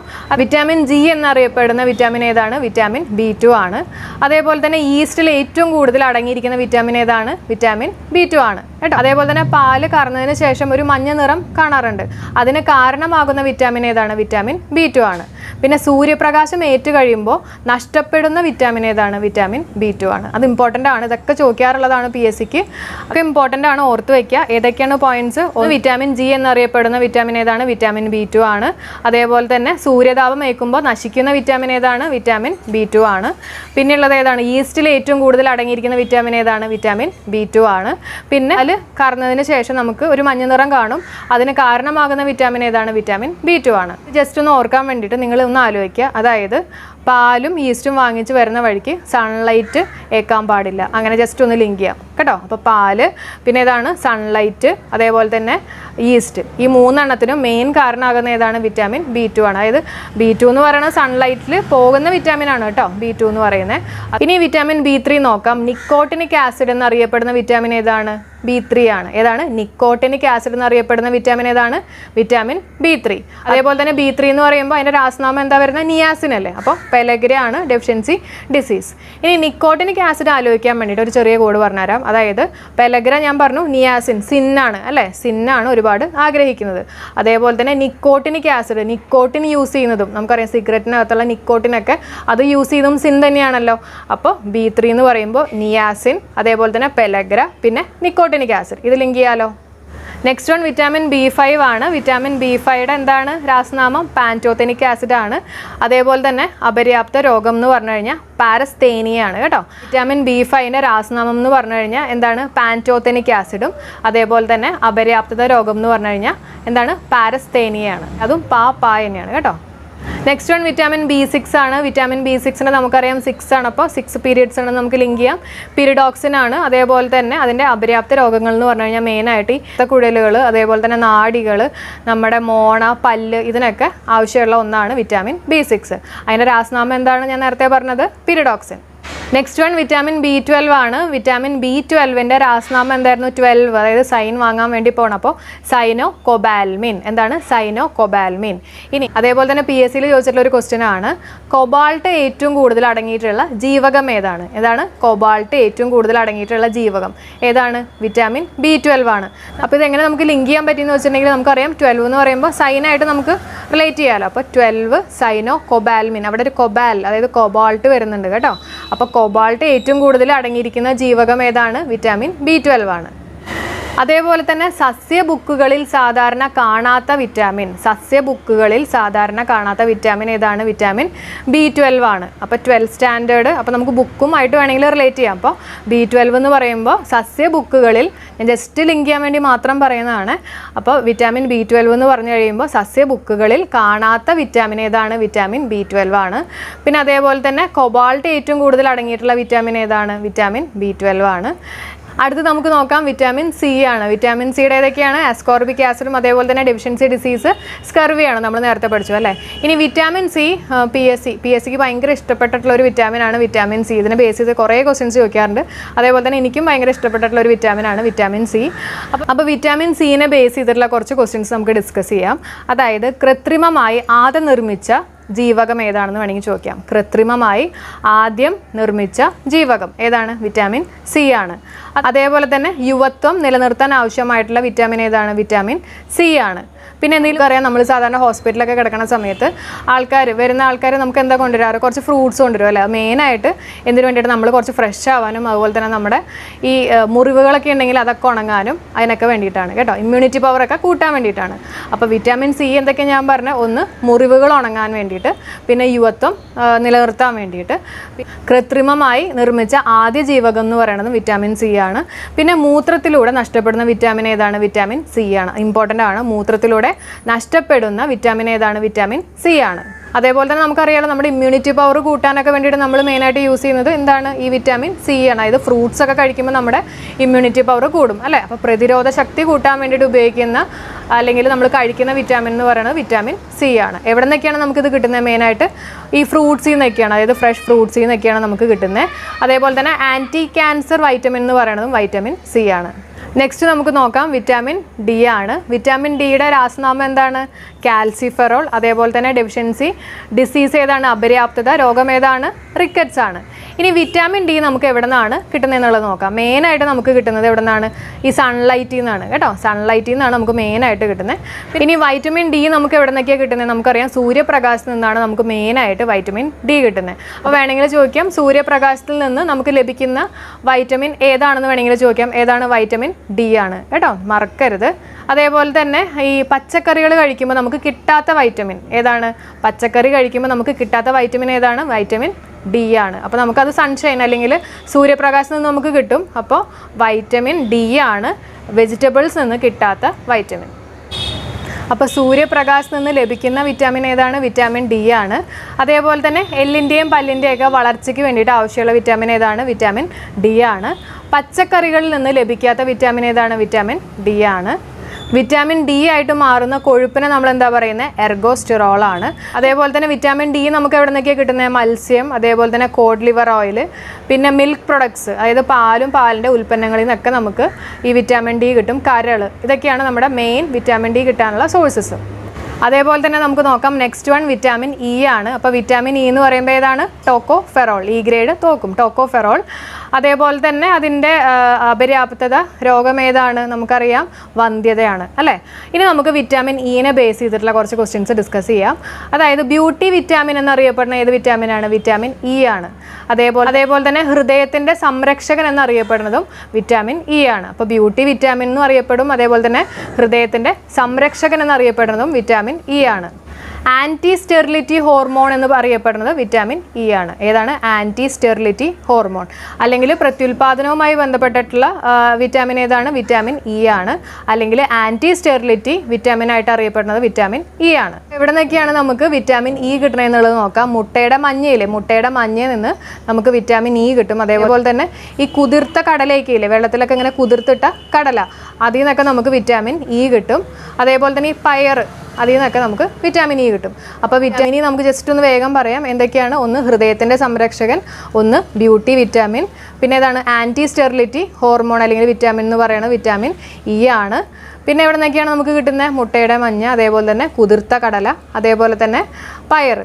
പ്രത്യുൽപാദനവുമായി ബന്ധപ്പെട്ടിട്ടുള്ള വിറ്റാമിൻ എന്ന് പറയുന്നത് വിറ്റാമിൻ ഇ തന്നെയാണ്. നെക്സ്റ്റ് നമുക്ക് നോക്കാം വിറ്റാമിൻ കെ ആണ്. വിറ്റാമിൻ കെയുടെ നമ്മൾ എങ്ങനെ ലിങ്ക് ചെയ്യുന്നത്? ഫിലോ ക്വിനോൺ, അല്ലേ, ഫിലോ ക്വിനോൺ. അതേപോലെ തന്നെ കട്ട പിടിക്കാൻ സഹായിക്കുന്ന വിറ്റാമിൻ, നമ്മുടെ രക്തമൊക്കെ കട്ട പിടിക്കാൻ സഹായിക്കുന്ന വിറ്റാമിനാണ് എന്ത്? Vitamin K. അപ്പോൾ ഇനി നമുക്കിതിനെ ബേസ് ചെയ്തിട്ടുള്ള കുറച്ച് ക്വസ്റ്റ്യൻസ് നോക്കാം. നമ്മുടെ രക്തം കട്ട പിടിക്കാൻ സഹായിക്കുന്ന വിറ്റാമിൻ ഏതാണ്? വിറ്റാമിൻ കെ ആണ്.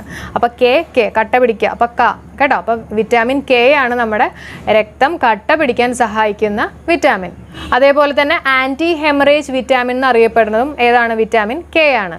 ആൻറ്റി ഹെമറേജ് വിറ്റാമിൻ എന്ന് പറയുന്നതും വിറ്റാമിൻ കെ ആണ്. പിന്നെ കരളിൻ്റെ പ്രവർത്തനങ്ങൾക്ക് ആവശ്യമായിട്ടുള്ള വിറ്റാമിൻ ഏതാണ്? വിറ്റാമിൻ കെ ആണ്. കരളിൻ്റെ പ്രവർത്തനങ്ങൾക്ക് ആവശ്യമായിട്ടുള്ള വിറ്റാമിൻ ഏതാണ്? Vitamin K. അപ്പോൾ എവിടെ നിന്നാണ് നമുക്ക് ഈ വിറ്റാമിൻ കെ കിട്ടണമെന്നുള്ളത് നോക്കാം. പാല്, മുട്ട, ചീര, അതേപോലെ തന്നെ കോളിഫ്ലവറും ക്യാബേജും കേട്ടോ. ഇതൊക്കെയാണ് സോഴ്സസ്. വിറ്റാമിൻ കെ കിട്ടാനുള്ള സോഴ്സ് ഏതൊക്കെയാണ്? പാല്, മുട്ട, ചീര, കോളിഫ്ലവറും ക്യാബേജും. അപ്പോൾ രക്തം കട്ട പിടിക്കാൻ സഹായിക്കുന്ന വിറ്റാമിൻ ഏതാണ്? വിറ്റാമിൻ കെ, ഓർത്ത് വയ്ക്കുക. അതേപോലെ തന്നെ നമ്മുടെ കരളിൻ്റെ പ്രവർത്തനത്തിന് ആവശ്യമായിട്ടുള്ള വിറ്റാമിൻ ഏതാണ്? വിറ്റാമിൻ കെ ആണ്. ആൻറ്റി ഹെമറേജ് വിറ്റാമിൻ എന്ന് പറയുന്നതും വിറ്റാമിൻ കെ ആണ്. ക്വസ്റ്റ്യൻസും കൂടെ ഡിസ്കസ് ചെയ്യാം. അതായത് കൊഴുപ്പിൽ ലയിക്കുന്ന ജീവകങ്ങൾ ഏതൊക്കെയാണ്? കൊഴുപ്പിൽ ലയിക്കുന്ന ജീവകങ്ങൾ എ ഡി ഇ കെ ആണ് കേട്ടോ. ഏതൊക്കെയാണ്? A D E K. അപ്പോൾ നമുക്ക് ജസ്റ്റ് കൊഴുപ്പ് എന്നൊക്കെ പറയുമ്പോൾ നമ്മുടെ ബോഡിയിൽ അടക്കടക്കായിട്ടായിരിക്കുമല്ലോ ഡെപ്പോസിറ്റ് ചെയ്യുന്നത്. അപ്പോൾ അങ്ങനെ വേണമെങ്കിൽ ജസ്റ്റ് ഒന്ന് ലിങ്ക് ചെയ്യാം. അപ്പോൾ കൊഴുപ്പിൽ ലയിക്കുന്ന ജീവകങ്ങൾ എ ഡി ഇ കെ. അതേപോലെ തന്നെ ജലത്തിൽ ലയിക്കുന്ന ജീവകങ്ങൾ. അപ്പോൾ ബാക്കിയുള്ളതാണ് ജലത്തിൽ ലയിക്കുന്ന ജീവകങ്ങൾ. അതേതൊക്കെയാണ്? ബിയും സിയും കേട്ടോ. അപ്പോൾ ജലത്തിൽ ലയിക്കുന്ന ജീവകങ്ങൾ ഏതൊക്കെയാണ്? B, C. അല്ലെങ്കിൽ നമ്മൾ ഭയങ്കരമായിട്ട് ബിസി ഒക്കെ ആയി കഴിയുമ്പോൾ നമ്മൾ വെള്ളമൊക്കെ കുടിക്കും അല്ലേ. അപ്പോൾ ജലത്തിൽ ലയിക്കുന്ന ജീവകങ്ങൾ ഏതാണ്? ബിയും സിയും. ബാക്ടീരിയയുടെ പ്രവർത്തന ഫലമായി ചെറുകുടലിൽ നിർമ്മിക്കപ്പെടുന്ന ജീവകങ്ങൾ B7, B5, K. ഏതൊക്കെയാണ്? B7, B5, K. അതേപോലെ തന്നെ ആൻറ്റി സ്റ്റെറിലിറ്റി ജീവകം എന്നറിയപ്പെടുന്നത് വിറ്റാമിൻ ഇ ആണ്. ആൻറ്റി സ്റ്റെറിലിറ്റി ജീവകം എന്നറിയപ്പെടുന്നത് വിറ്റാമിൻ ഇ ആണ്. അതേപോലെ തന്നെ സ്റ്റിറോയിഡ് വിറ്റാമിൻ എന്നറിയപ്പെടുന്നത് വിറ്റാമിൻ ഡി ആണ്. ഇത് രണ്ടും തിരിഞ്ഞു പോകരുത്. ആൻറ്റി സ്റ്റെറിലിറ്റി വിറ്റാമിൻ എന്ന് പറയുന്നത് ഇയും സ്റ്റിറോയിഡ് വിറ്റാമിൻ ഡിയുമാണ്. അപ്പോൾ സ്റ്റിറോയിഡ് അതിനകത്തൊരു ഡി ഉണ്ടല്ലോ, അപ്പോൾ വേണമെങ്കിൽ കണക്ട് ചെയ്യാം. അപ്പോൾ സ്റ്റിറോയിഡ് വിറ്റാമിൻ എന്ന് പറയുന്നത് ഡി ആണ്. ഇനി coagulation vitamin K. Coagulation vitamin ഏതാണ്? കെ ആണ്. അപ്പോൾ കൊയാഗുലേഷൻ അവിടെ ഒരു കെ ഉണ്ട്, അപ്പോൾ ഇതും കെ തന്നെ.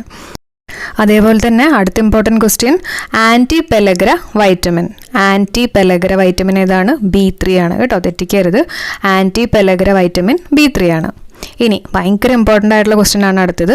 എലിസ ടെസ്റ്റിൽ ഉപയോഗിക്കുന്ന വൈറ്റമിൻ ഏതാണ്? എലിസ ടെസ്റ്റിൽ ഉപയോഗിക്കുന്ന വൈറ്റമിൻ, നമുക്കറിയാം എലിസ ടെസ്റ്റൊക്കെ നമ്മൾ എയ്ഡ്സിൻ്റെ ഒക്കെ പരിശോധനയ്ക്ക് വേണ്ടിയിട്ടുള്ളൊരു ടെസ്റ്റാണ്. അപ്പോൾ എലിസ ടെസ്റ്റിൽ ഉപയോഗിക്കുന്ന വൈറ്റമിൻ B7 ആണ്.